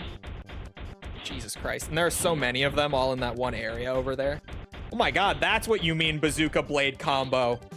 Wait, you can just like insta-kill them with a little 1-2. Okay. Okay, I see the vision. That's the bazooka blade combo in question. Oh, there you are. Ooh. Until that happens to me.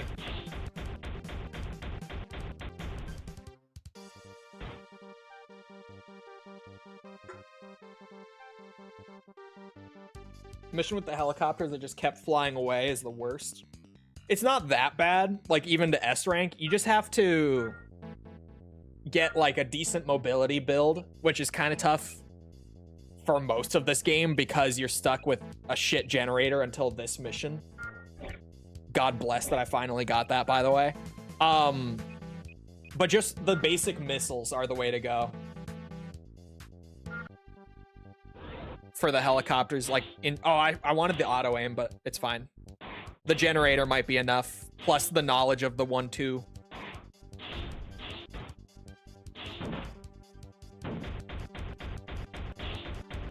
Even if I don't get the 1-2, if I just get 2 bazooka shots like that, that works. Oh shit.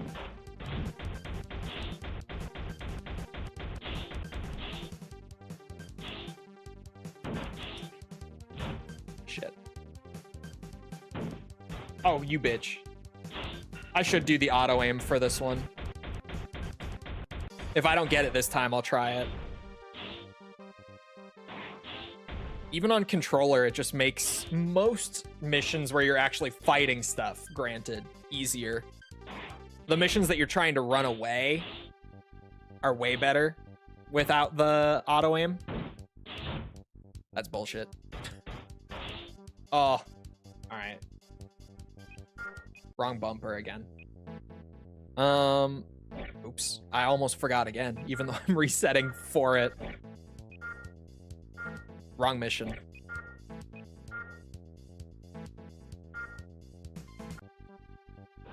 Absolutely scuffed sound effects? What? What do you mean scuffed sound effects? What? No.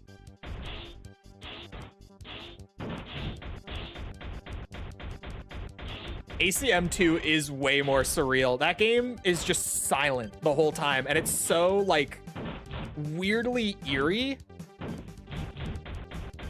Like, strangely just...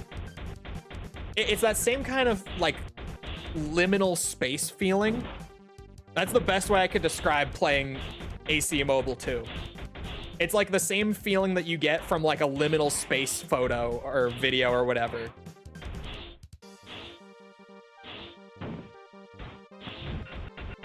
Oh, god damn it. My laser blade fucking flung me right out. God damn it. Trying to catch up with you in S ranks. I just failed against the helicopters again. I just went for pure mobility. Like, just the fastest build that I could. And then the basic missiles. And that's what worked for me. Still took me a handful of tries, but that seems to be the way to go for that one. I was talking about, though, when I saw Cleric's stream of him playing through it while I was editing mine. That was one of the ones where just language barrier moment, he wasn't entirely sure what to do.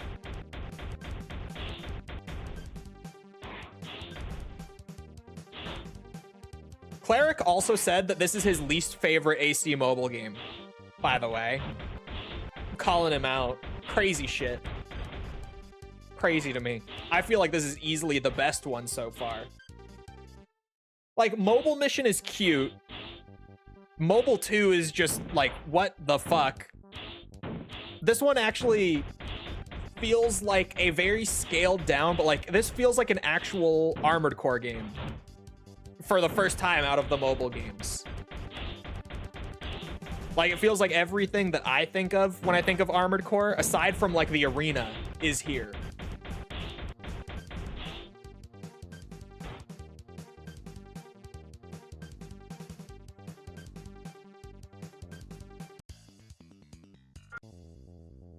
Getting better. A rank.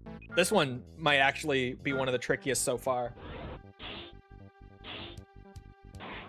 I guess he just got really annoyed by the S ranks. It probably had something to do with it. Plus, like, the final mission, he really didn't know what to do. Since that one is just a timed one. Which definitely didn't help, because the final mission was hard even just to complete. Much less S rank. That one's gonna be a bitch. Mission 16. I already know it's gonna be a bitch. I don't know why I even went for that.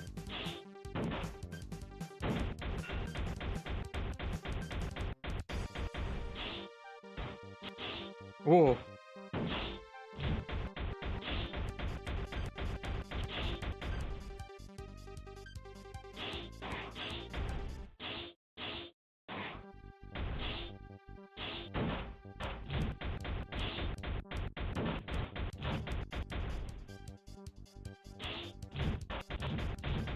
Whoa!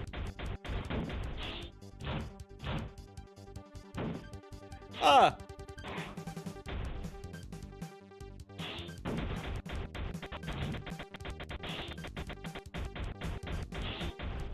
That was incredible audio.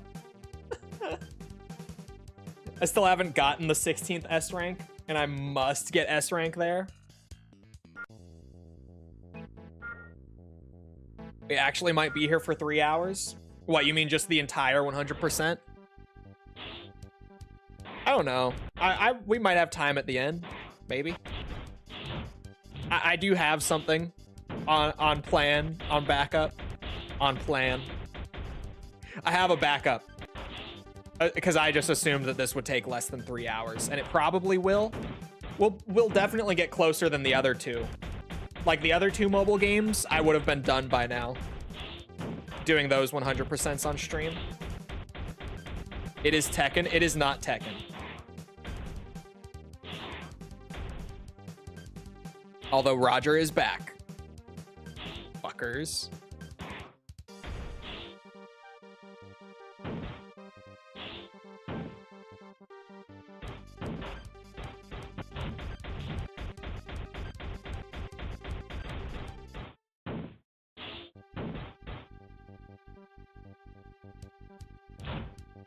Oh no.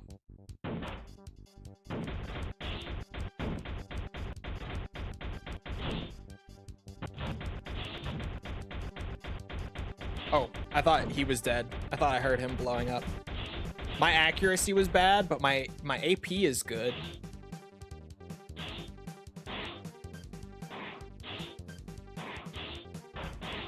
Oh my god, I can't hit him with the missiles. I just burned out. I just killed my rank. Roger is back. Yeah, did you not see the season 3 announcement this morning? Roger is a DLC character for season 3.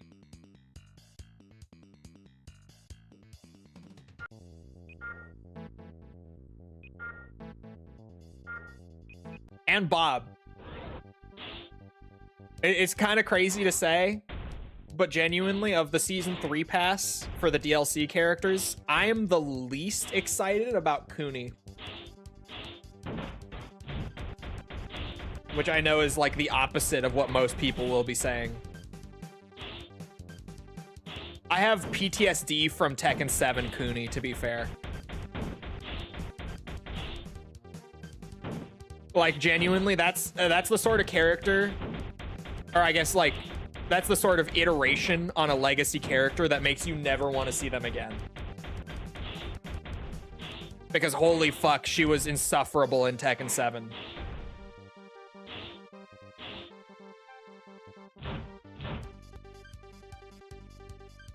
Just one of the most miserable characters to play against in Tekken history.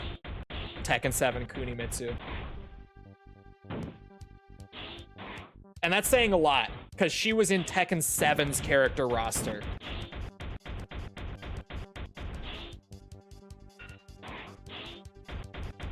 Which, like, Tekken 7's character roster is right up there with Season 2 Tekken 8's roster in terms of just stupid bullshit across the entire cast. Oh my god, that's still only an A.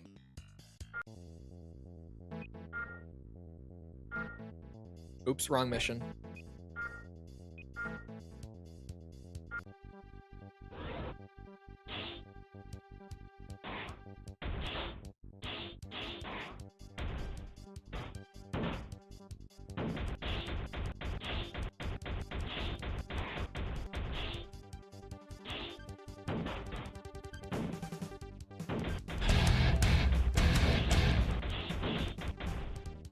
Scare. Who was it? I can't see it. Why can't I see it? Chat, who was it? How many Tekkens are there? There's 8 mainline Tekkens. Like numbered Tekkens, and then there are 2 tag tournament games.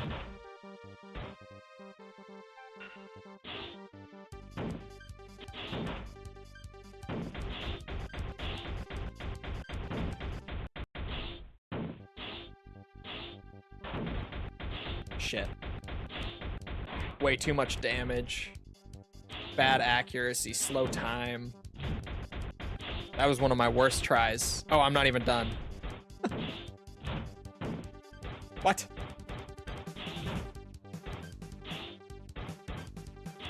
Oh, my bazooka's out. Yeah, Jesus. That's how rough that was for accuracy. Second one was Yuriko. Thank you, Mikkel and Yuriko, for the remembers.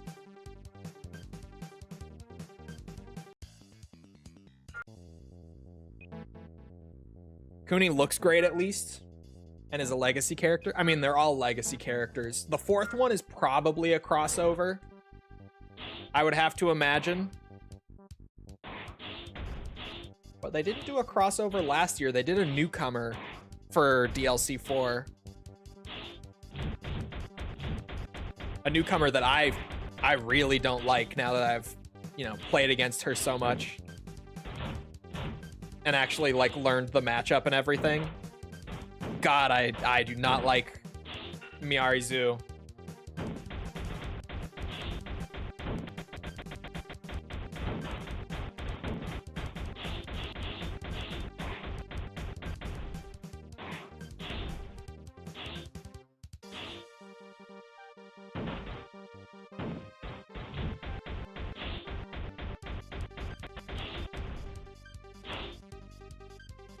You couldn't see the months? Yeah, I can't see them.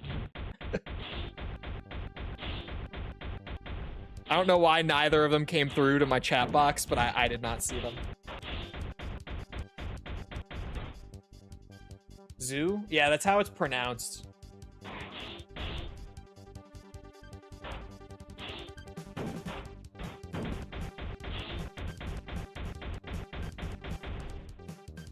That was also a terrible attempt. Most Gooner bait girl in Tekken history. She's also just insufferable. Her game plan is so brain dead. I hate it. I hate playing against Miari.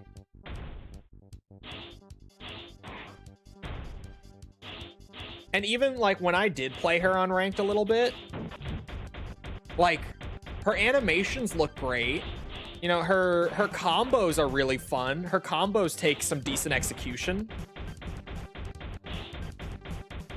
But God, like she's just so straightforward and like zero thought to play that I really don't enjoy like even playing as her. I actually have a 100% win rate with Miari on ranked. Because I got on, I played like a good few sets with her, never lost a single game, and just was like, yeah, I'm good. Never played her again. Sorry, False. Who gifted me the DLC character because I said that I just wasn't willing to pay the $8 or whatever. I was like, I have so many characters I play already. She looks fun, but not that fun.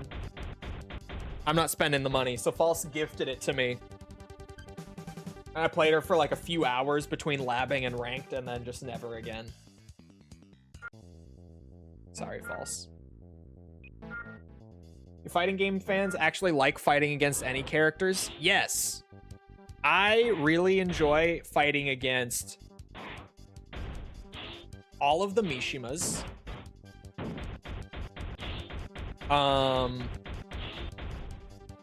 Armor King.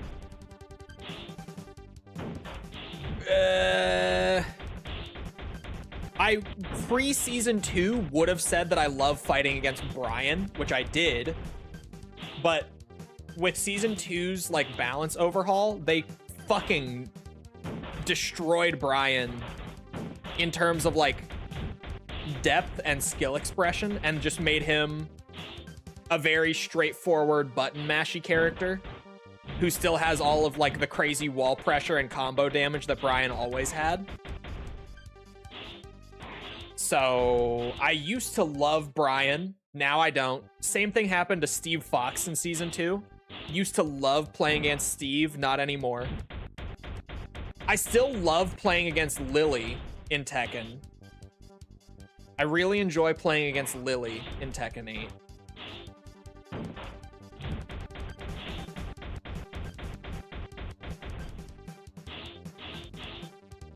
I have to think who else. I actually don't think Lydia is bad at all. A lot of people complain about Lydia in Tekken 8. But I don't find Lydia bad to play against. There we go. Finally got the S rank. That one took a bit. All right. Next one. Breaking through the defense line. Client Orion. Area of operation, Baltic Front Base. Mission objective, destroy enemies and watchtowers.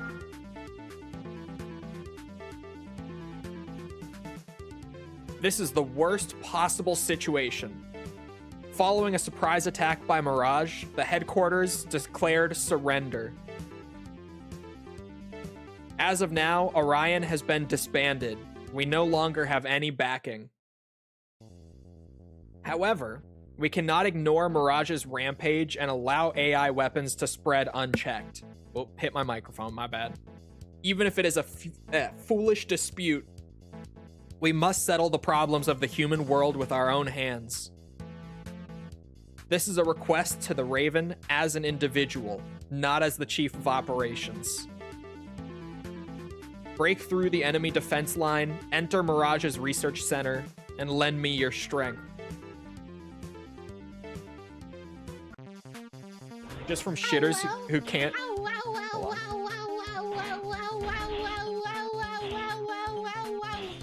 Now I sound like that fucking dog VTuber.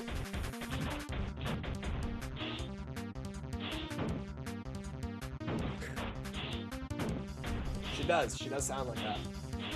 Come from shitters that can't counter a single button mash move. No, I thought you were onto something.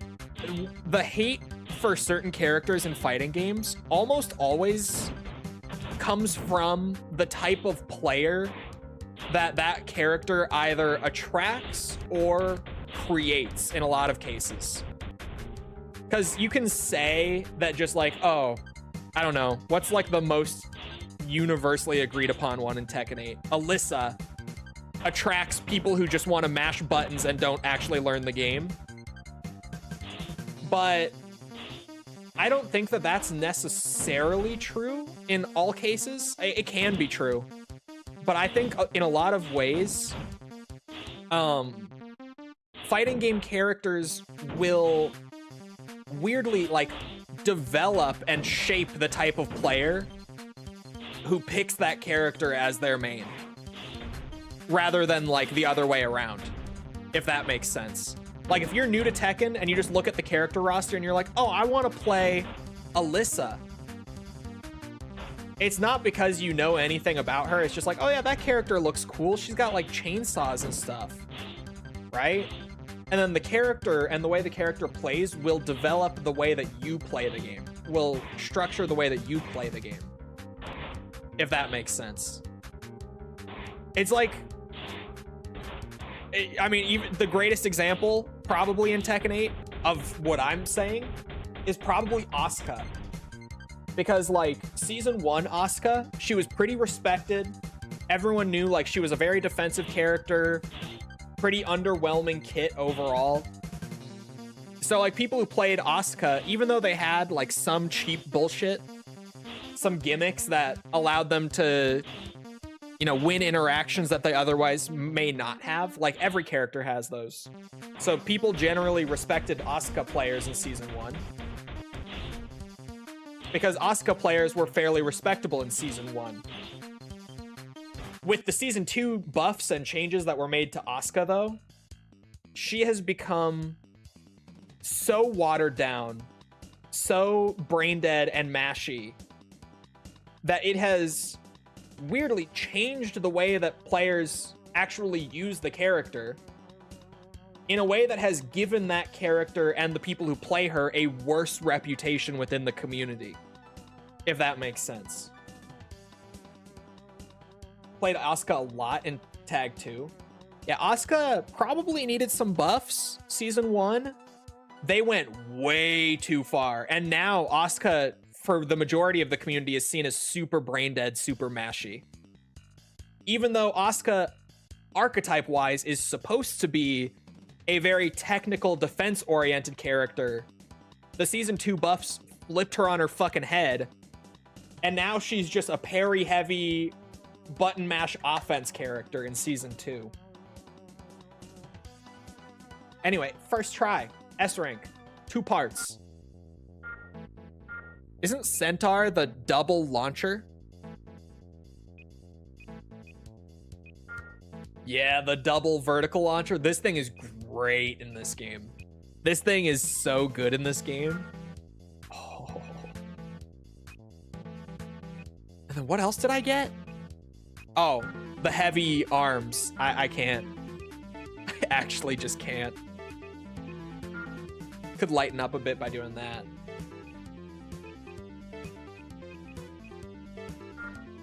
I could actually keep the gazelle legs with that core. I'm old. Why does Tekken have seasons now? The seasons are just the year. Like, the first year of Tekken 8 being out was Season 1. Year 2 was Season 2. And basically, the way that they're doing it, since the game lasts for years now, instead of just being like, oh yeah, we make Tekken 4, and then like 3 years later we have Tekken 5. Tekken Tag 2 to 7 was a pretty quick turnaround, but then like Tekken 7 to Tekken 8 took like 6 or 7 years, I think. If I remember. I don't remember exactly when the console version of Tekken 7 came out. But it was like 7 or so years of Tekken 7. And they did the same thing with that game, where they did like big balance changes and character additions and stuff throughout to keep the Tekken community interested while they slowly work on the next game. And they're doing the same thing with Tekken 8 right now.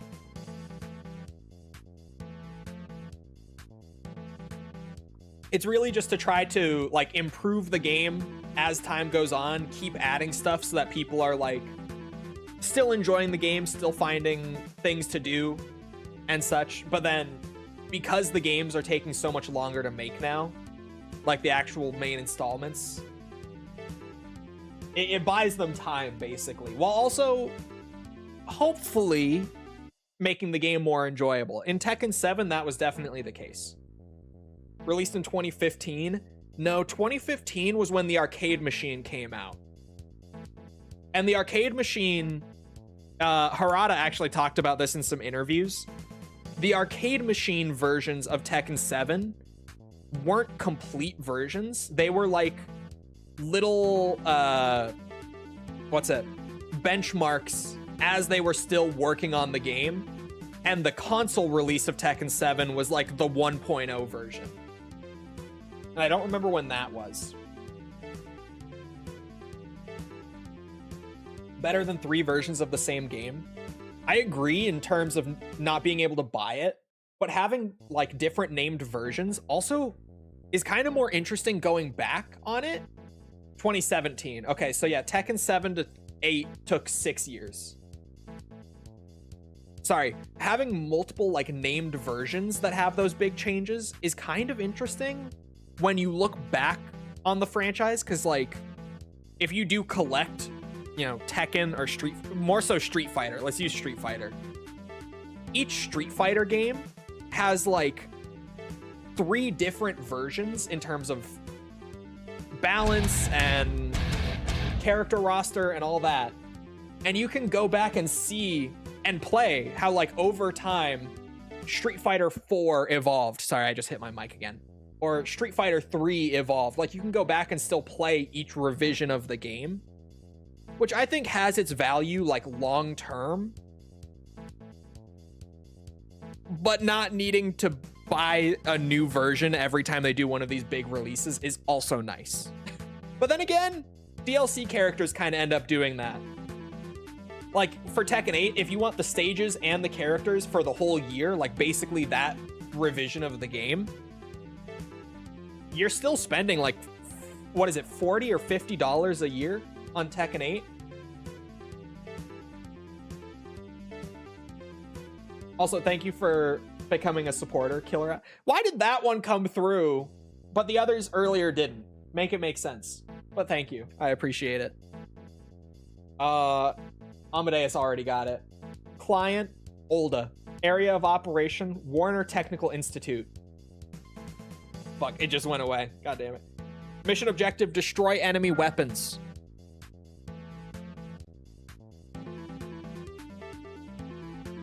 Ahem.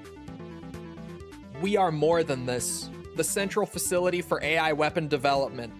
Enter the Werner Institute. That one came out totally jumbled, I bet. I'll wait for Amadeus's. The mine came out totally jumbled. What the fuck? Can we get a second draft of that? I don't want to know what sadistic creatures would love to relive the start of season 2. It would be cool to like look back on. It wouldn't be the main version that you continue to play, but it would be cool to like just go back and look at it again and be like, oh my god, this was actually a version of the game. No, that's about what it said. Okay, never mind. Together with Shamron, the leader of weapons development, we will defeat this and eradicate it all, settling the matter with our own hand. Weird. The fact that Mirage was developing AI weapons was exposed by Dr. Gross while he was still alive, which proved effective. Crest and other forces declared their opposition to Mirage. The winds are shifting. This is your final plan. You must survive. Yeah, I think through Steam you can go back and play the earlier revisions like that. There they are. This is the finale mission. This is the final boss and everything. Mission 13. And then there are the epilogue missions after. Holy, I don't know how many times I just smacked him with that blade, but that was huge.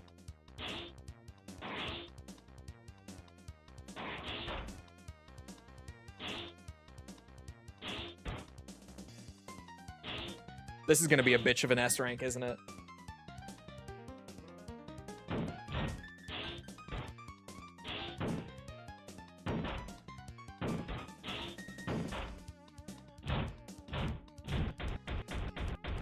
Got his ass. But wait, it's the AI weapon.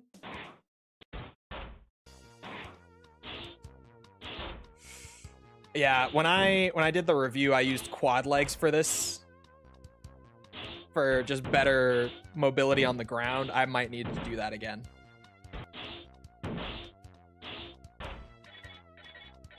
I just burned out. I definitely need to do that again.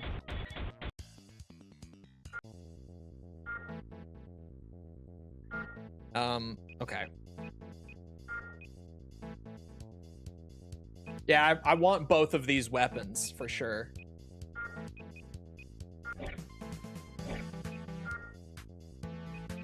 That gives me the extra defense. This guy reminds me of AC6 PvP. This guy?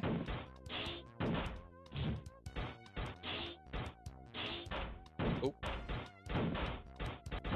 I burned out. Oh my god, dude. I'm getting destroyed by him.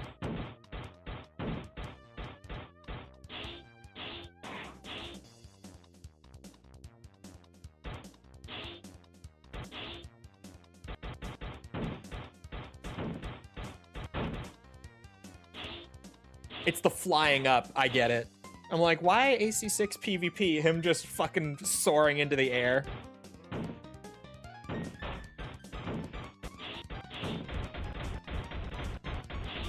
Yeah, the flying all over with quads. It took me a second, but I got it.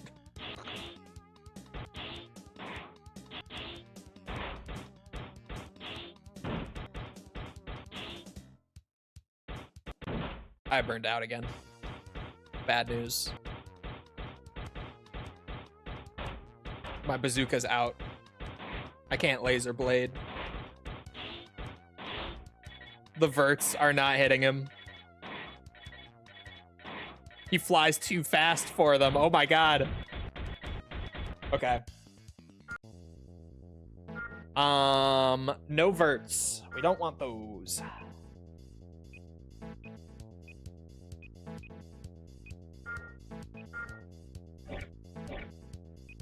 Big energy cannon, maybe. Maybe want those. Or that, rather. Not those.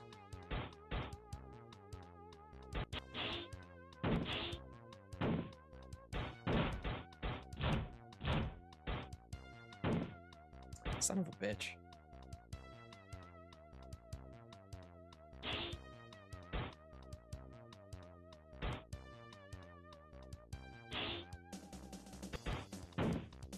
Oh, you bastard.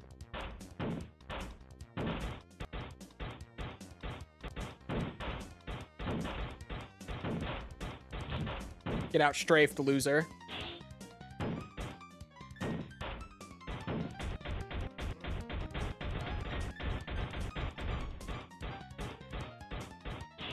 Oh my god, he's above me.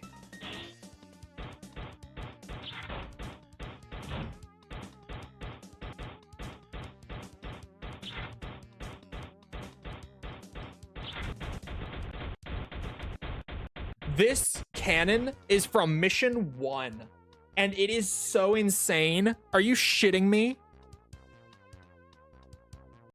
All right, well, there's the pulverizer dead with the S rank. Holy shit. I hit 2 shots and a laser blade. That was it. This cannon is overpowered in Mobile 3. Holy fuck. Mission 1 S rank. It's worth it at the start of the game. Just do it. All right. Chief Researcher Suicide, FBC. Around 7 p.m. today, Mirage at the Werner Institute of Technology. The body of Shamron, a member of the Technology Development Department, was discovered at Mirage.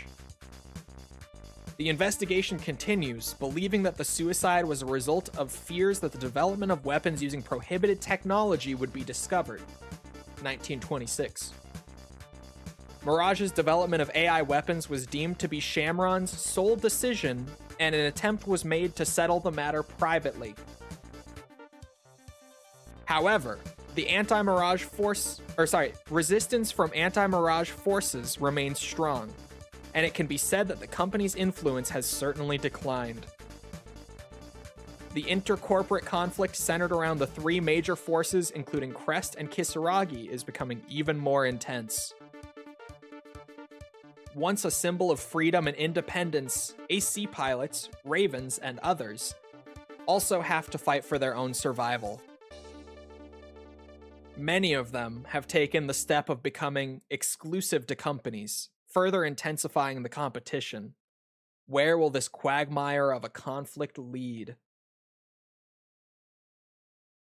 I hope to see it through. Olda.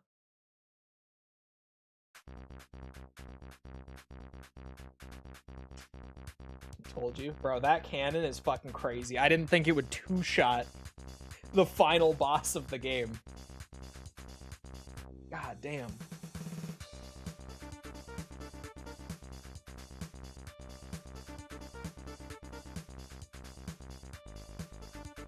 Truly a gripping tale. The remaining 3 missions are just like random bullshit. Just of your Raven working for the other companies after the fact. Oh, hey, my view count is slowly fixing itself. It dropped to 0 a few minutes ago and has just been stuck there for maybe like 10 minutes. But it seems to finally be coming back. It's still only showing 5. Which I think there's more than 5. But we'll see. I got other bipod or biped legs, not bipod, biped.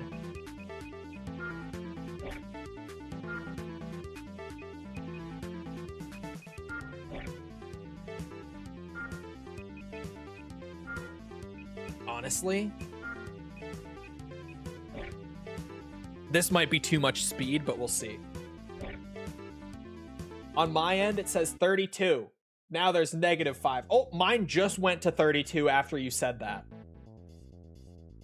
Mine, like, literally right after you said it jumped up to 32 from 5. Okay. It has recovered. I was gonna say, we were hovering mid-30s, like, the whole stream up until it randomly dropping to 0. Steadfast in my belief that Mirage made the pulverizers. That definitely was a pulverizer, like, predecessor. Everyone keeps just calling it a pulverizer.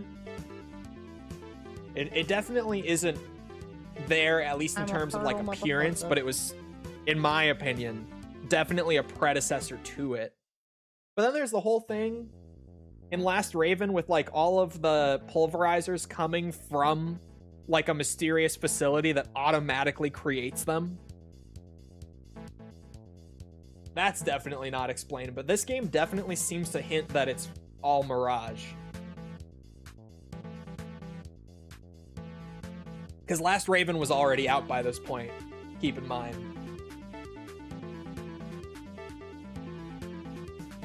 Sorry. I had to unplug my phone. It's been struggling for battery. This Google Lens, you know, it's draining it. Combat data collection. Client Mirage. Operational area, home plateau. Mission objective, destroy the test aircraft. Nice to meet you. My name is Anne Worf, and I work in the Mirage Technology Development Department. I have heard of your achievements. I have high expectations of your abilities. It's up to you to make a request. We have prepared a mock battle for you to participate in. This is as simple as destroying as many test machines as possible within the time limit. As you know, we at Mirage are working day and night on research and development of weapons, including ACs. We promise to make effective use of the collected data for further technological development. Plug it back in. Don't quote me on that, though. Yeah, that's the thing. Like, the pulverizer lore from Last Raven definitely doesn't feel like it matches with this, like, implication that it was all Mirage. But I guess, like, it could have been, depending on how much they advanced it in that amount of time. I don't know. Also, this speed is crazy. I am so mobile. Mobile 3, even.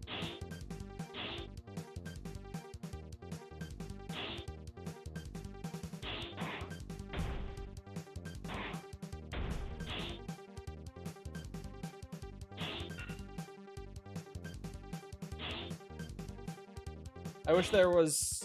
Oh, I wish the internecine was at least partially explained at the end of Last Raven. I kind of like that it wasn't.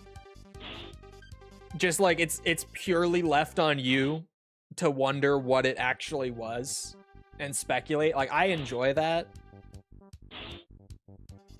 But at the same time, it is like, what? Mirage just uncovered stuff that was already there. Oh, maybe that is the implication, actually.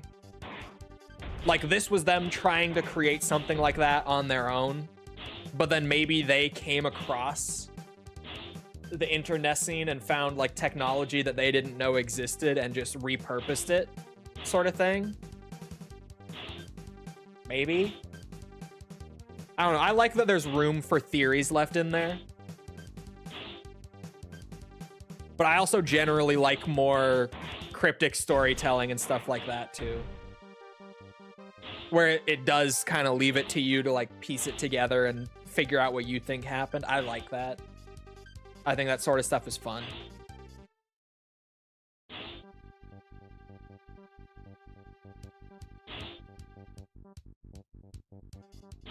I've achieved infinite flight.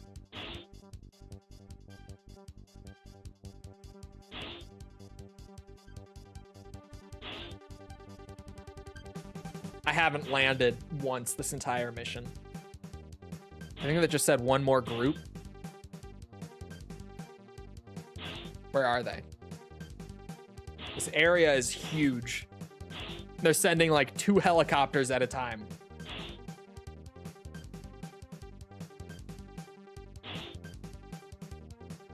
Oh no, it said 1 more minute, didn't it? Not group. It probably said minute.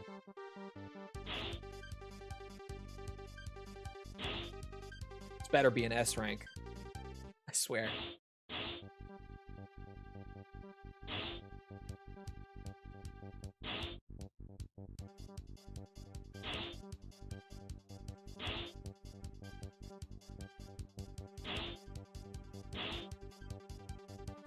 So, how's the weather, chat?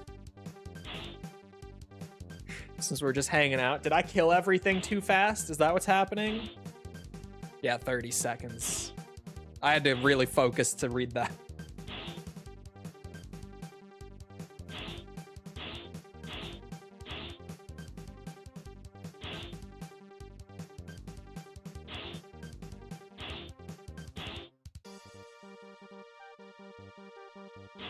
This flight build is crazy, at least, huh?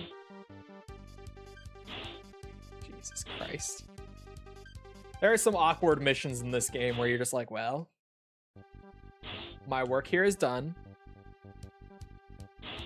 Oddly warm winter this year, so not too bad. Man, it's fucking cold here.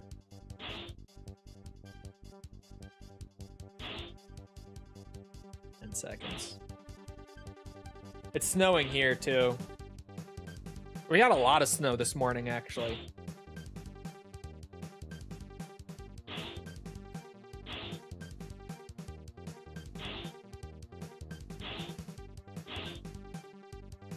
Yeah, I think I cleared all the enemies so early, and then it just kept running up to the time limit.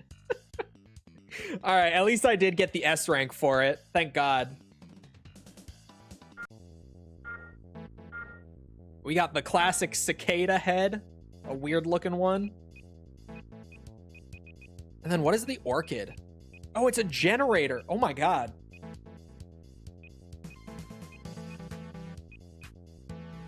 I mean, heavy,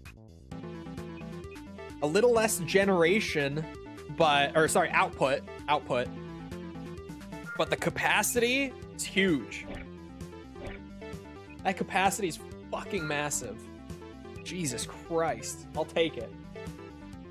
Hold on. What is the temp here? And then I'll convert it to Celsius.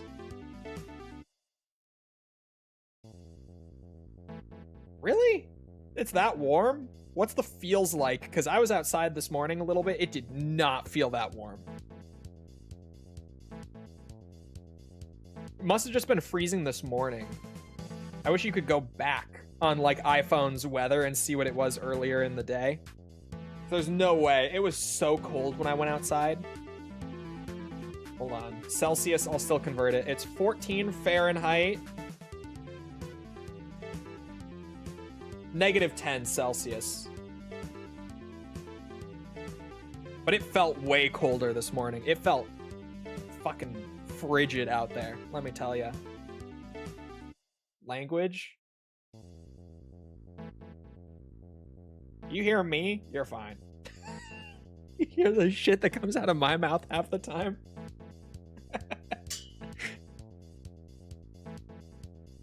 Invasion of an accumulation base. Client Kisaragi. Area of operation Brown Depot. Mission objective, destroy the container. This is Genus from the Kisaragi Research and Strategy Office. I'd like you to attack the Mirage base. Destroy all containers in the base, cut off enemy supply lines. This is our plan. According to the simulation, it took 180 seconds from the time an intruder was detected to the time the facility was completely sealed off. First of all, please be aware that if you exceed this limit by even 1 second, we will not follow up with you. Thanks to the recent turmoil, the recent incident, it retranslated, it's clear that Mirage has been weakened. We are not going to miss this opportunity.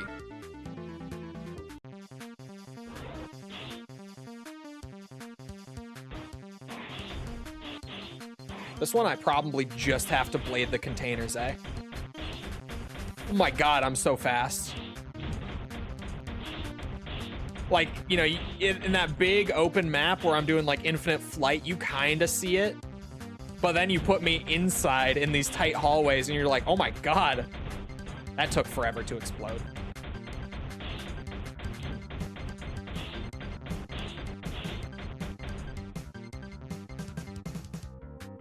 Yeah, this new generator was the move.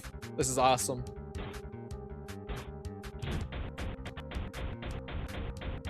Oh, the automatic aim is not helping though.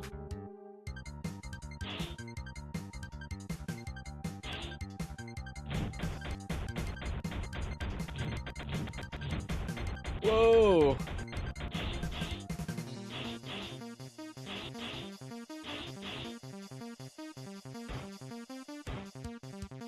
Wait, what? Where am I? What happened? How did I get here? I looked at chat for a second, now I completely lost, like, my orientation. Ah, there's a crate. Took a lot of damage doing this. Oh, I got him. We're good.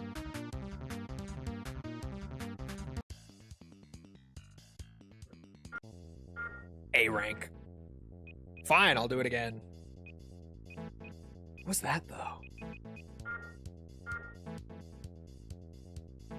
Oh, the little linear launcher. Is that any good? I'll try it. Give her a go.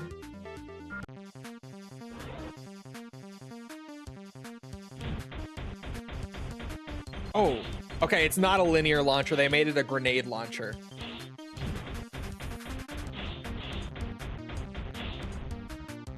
Was this always a grenade launcher and I'm misremembering? I swear this was a linear launcher.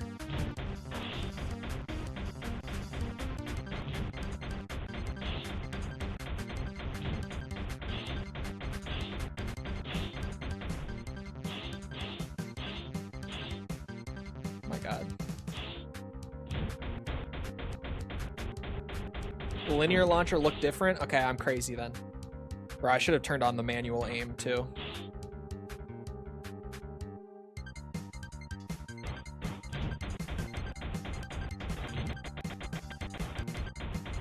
The doubled up explosion sounds are so good. It's so crunchy.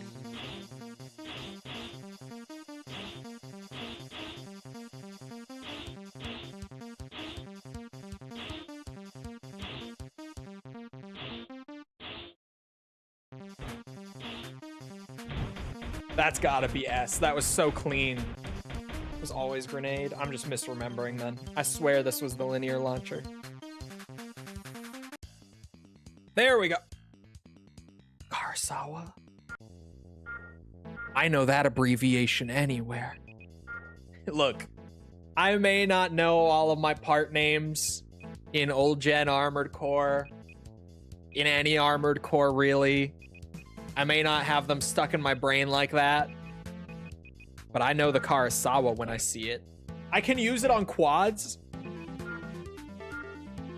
Oh yeah, it's not Gen 1. Isn't that only a Gen 1 thing? Or am I mistaken? Anyway, last mission. Defeat the Defense Force. Client Crest. Area of Operation, Creek Military Base. Mission objective, destroy the enemy garrison. This is Crest Western Army Operator Rachel. I request your participation in the capture of the Mirage military base. Everyone's hating on Mirage here. Until the main Crest force arrives, attack the defensive forces deployed at the enemy facility. A variety of military forces have been identified. Concentrate on low-power aircraft. It would be wise to destroy them. I look forward to Raven's action in stopping Mirage's violent actions. Karasawa. Oh! That's the Karasawa for sure.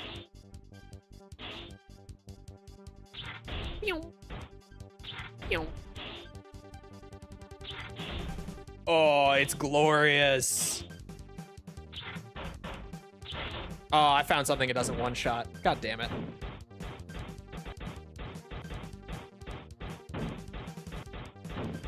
Oh! There. My accuracy.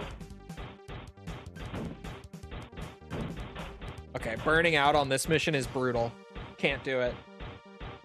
I probably also should not use that grenade launcher. In fairness. It has so little ammo. Just something more practical would probably be the way to go.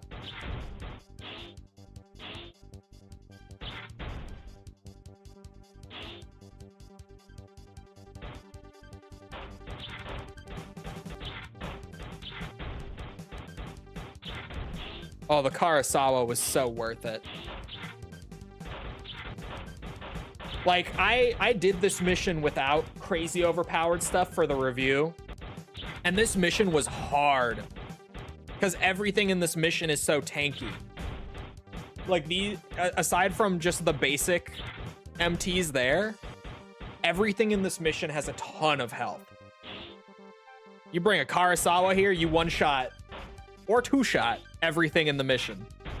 Mostly one-shot.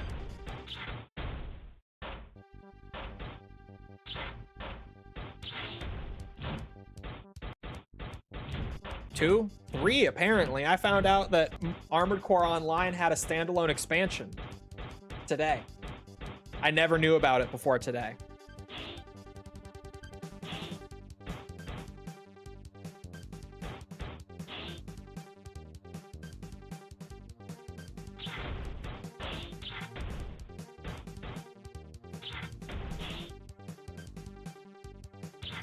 But I don't think online is getting ported.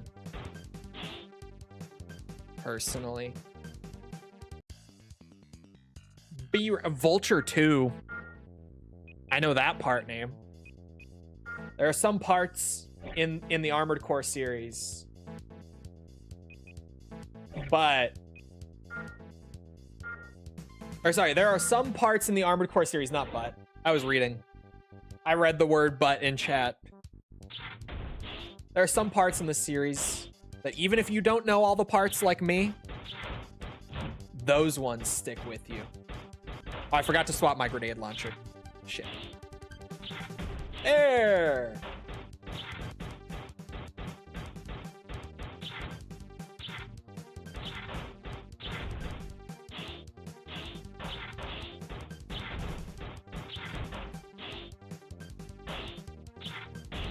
Taking a lot of damage again. Oop. Okay.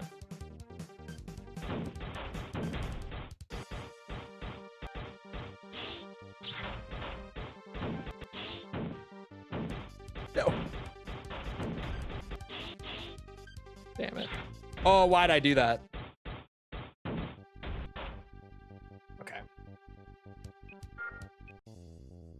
Hold on.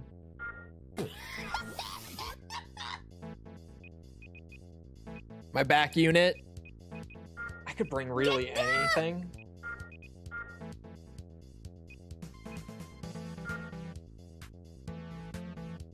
I don't know.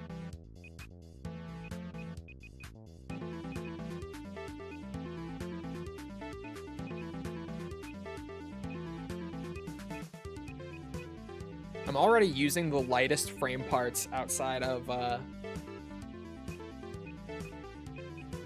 the legs, but then nothing else can support that much weight. So yeah, I was like, I can't double up the Sawa and the energy cannon, can I? I cannot.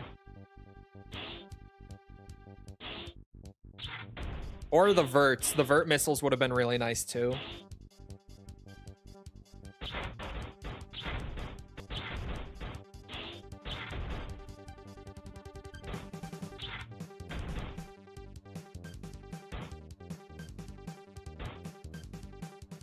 Didn't low latency on YouTube? Oh, I bet I didn't. I know I didn't, now that you said that. That's true. We're on the standard latency today. Oh! Wait, you can Sawa blade combo those guys? Oh, this changes everything.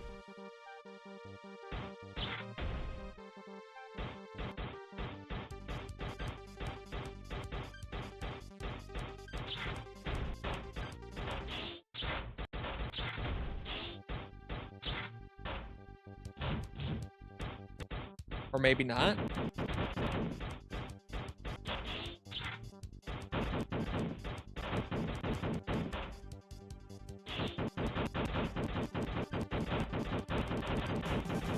Jesus Christ. Look what he's doing to my aim. I don't forgot because I saw the D. Okay. Keep hitting the wrong bumper and over boosting instead. Just standard missiles are going to be my best bet for the shoulder. How do I acquire Armored Core 4 on PS3 without having to sell my kidneys? You sell your gallbladder instead.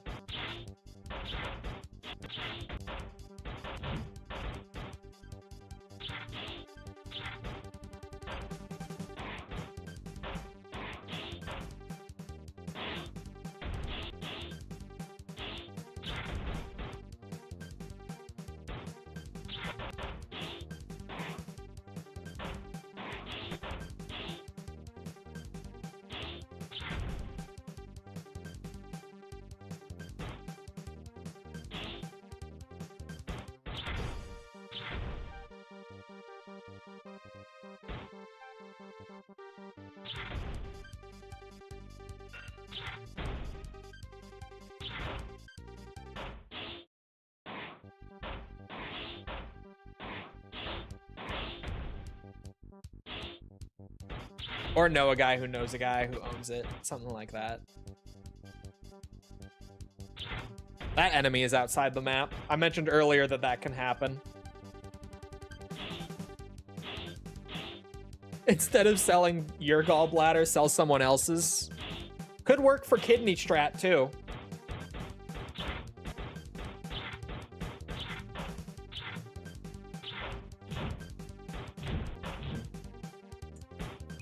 The burnout. This mission is gonna be a bitch. This is gonna take a little elbow grease. Could I maybe save some energy? I guess.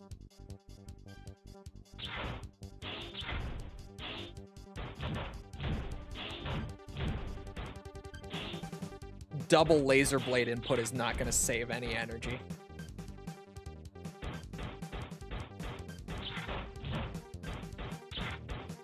Okay, the 1-2 combo must have been like a fluke, or I double bladed or something like that. There's no 1-2 combo happening here. And I'm using the stronger blade too.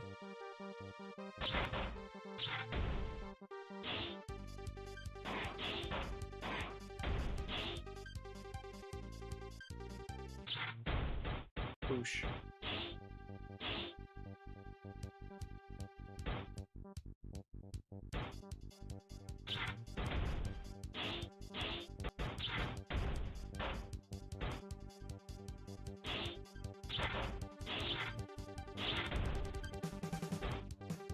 I almost burned out.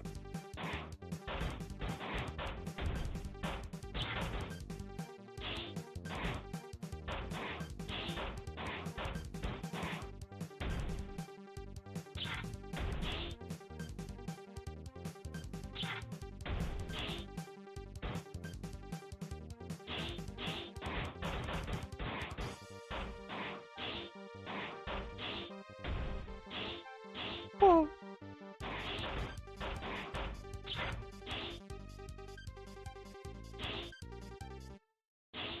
I might kind of be onto something. Strat-wise.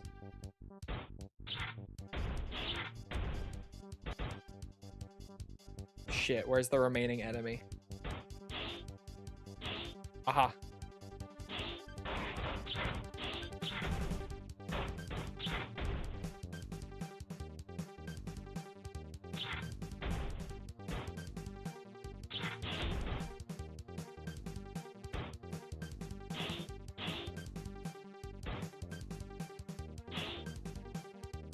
Shit. Oh, I missed you. Apparently one more out here. Tucked in the corner.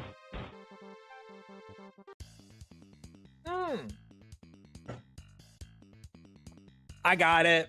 I got it. That's the 100% and the moonlight as the reward, of course. We do a little save. Still one stream. Still a one stream job. I figured it would be. And moonlight. We naturally have to go test moonlight. Of course we will. Oops, not close enough.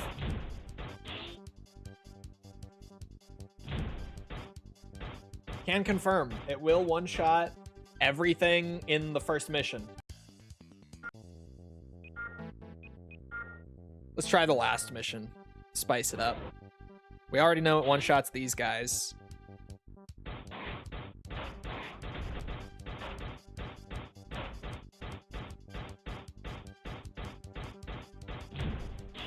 Almost not a one-stream game. It two-shot, to be fair. The Karasawa also two-shots those guys. So that might not be so bad. What about you? One shot. It seems like it deals roughly equivalent damage to the Karasawa, actually. Again, these are some of the tankiest enemies in the game. Like, these are the best tests we really have. Aside from, like, the final boss, which would be a bit more extensive testing-wise. I can't. I burned out.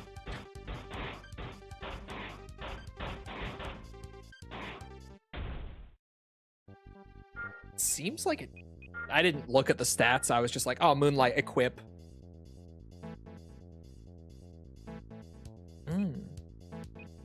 It deals more damage than a Karasawa shot, slightly. The very middle stat is the attack power.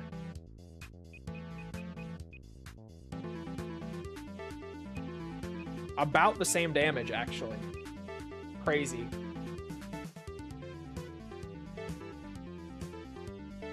More, but not by a lot. About the same. And this thing is a fucking blaster. The Remnants enemy would be a godsend in these games for missions like this where it gets confusing. That mission gets confusing because it's like a time trial slash... The armor has been gored at long last. Slash holdout mission where your objective is to destroy everything. But I think it's if you hit like the 2-minute mark and there's still enemies alive, then you just get a call that's like, all right, it's too dangerous, pull out sort of thing. And they yoink you out. You watch that old Mobile 4 trailer yet? No? I'm going to watch it off stream. Thank you for the 2, Yuriko. That's Mobile 3. I might honestly just end like 10 minutes prior to the normal time, considering that that's all done. Because the thing that I did prepare, just in case, would be more than a 10-minute thing. So I might just be like, you know, that's good. GG's, we're out of here.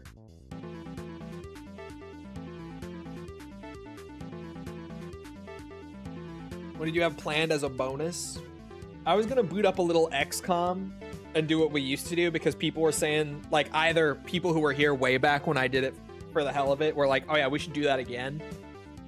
And then a lot of new people, when I talked about it, were like, oh, that sounds like fun. But I thought that it would take a little less time. A little less time. You did stream an extra half hour on the COD stream. That was because that trial was a bitch and took so long. 1v1 Gridlock? I don't have any of them installed that you would want a 1v1 on. All it took was one stream. Expected. They're mobile games. They're for Nokia phones at that. I have all of them. I'll do any of them.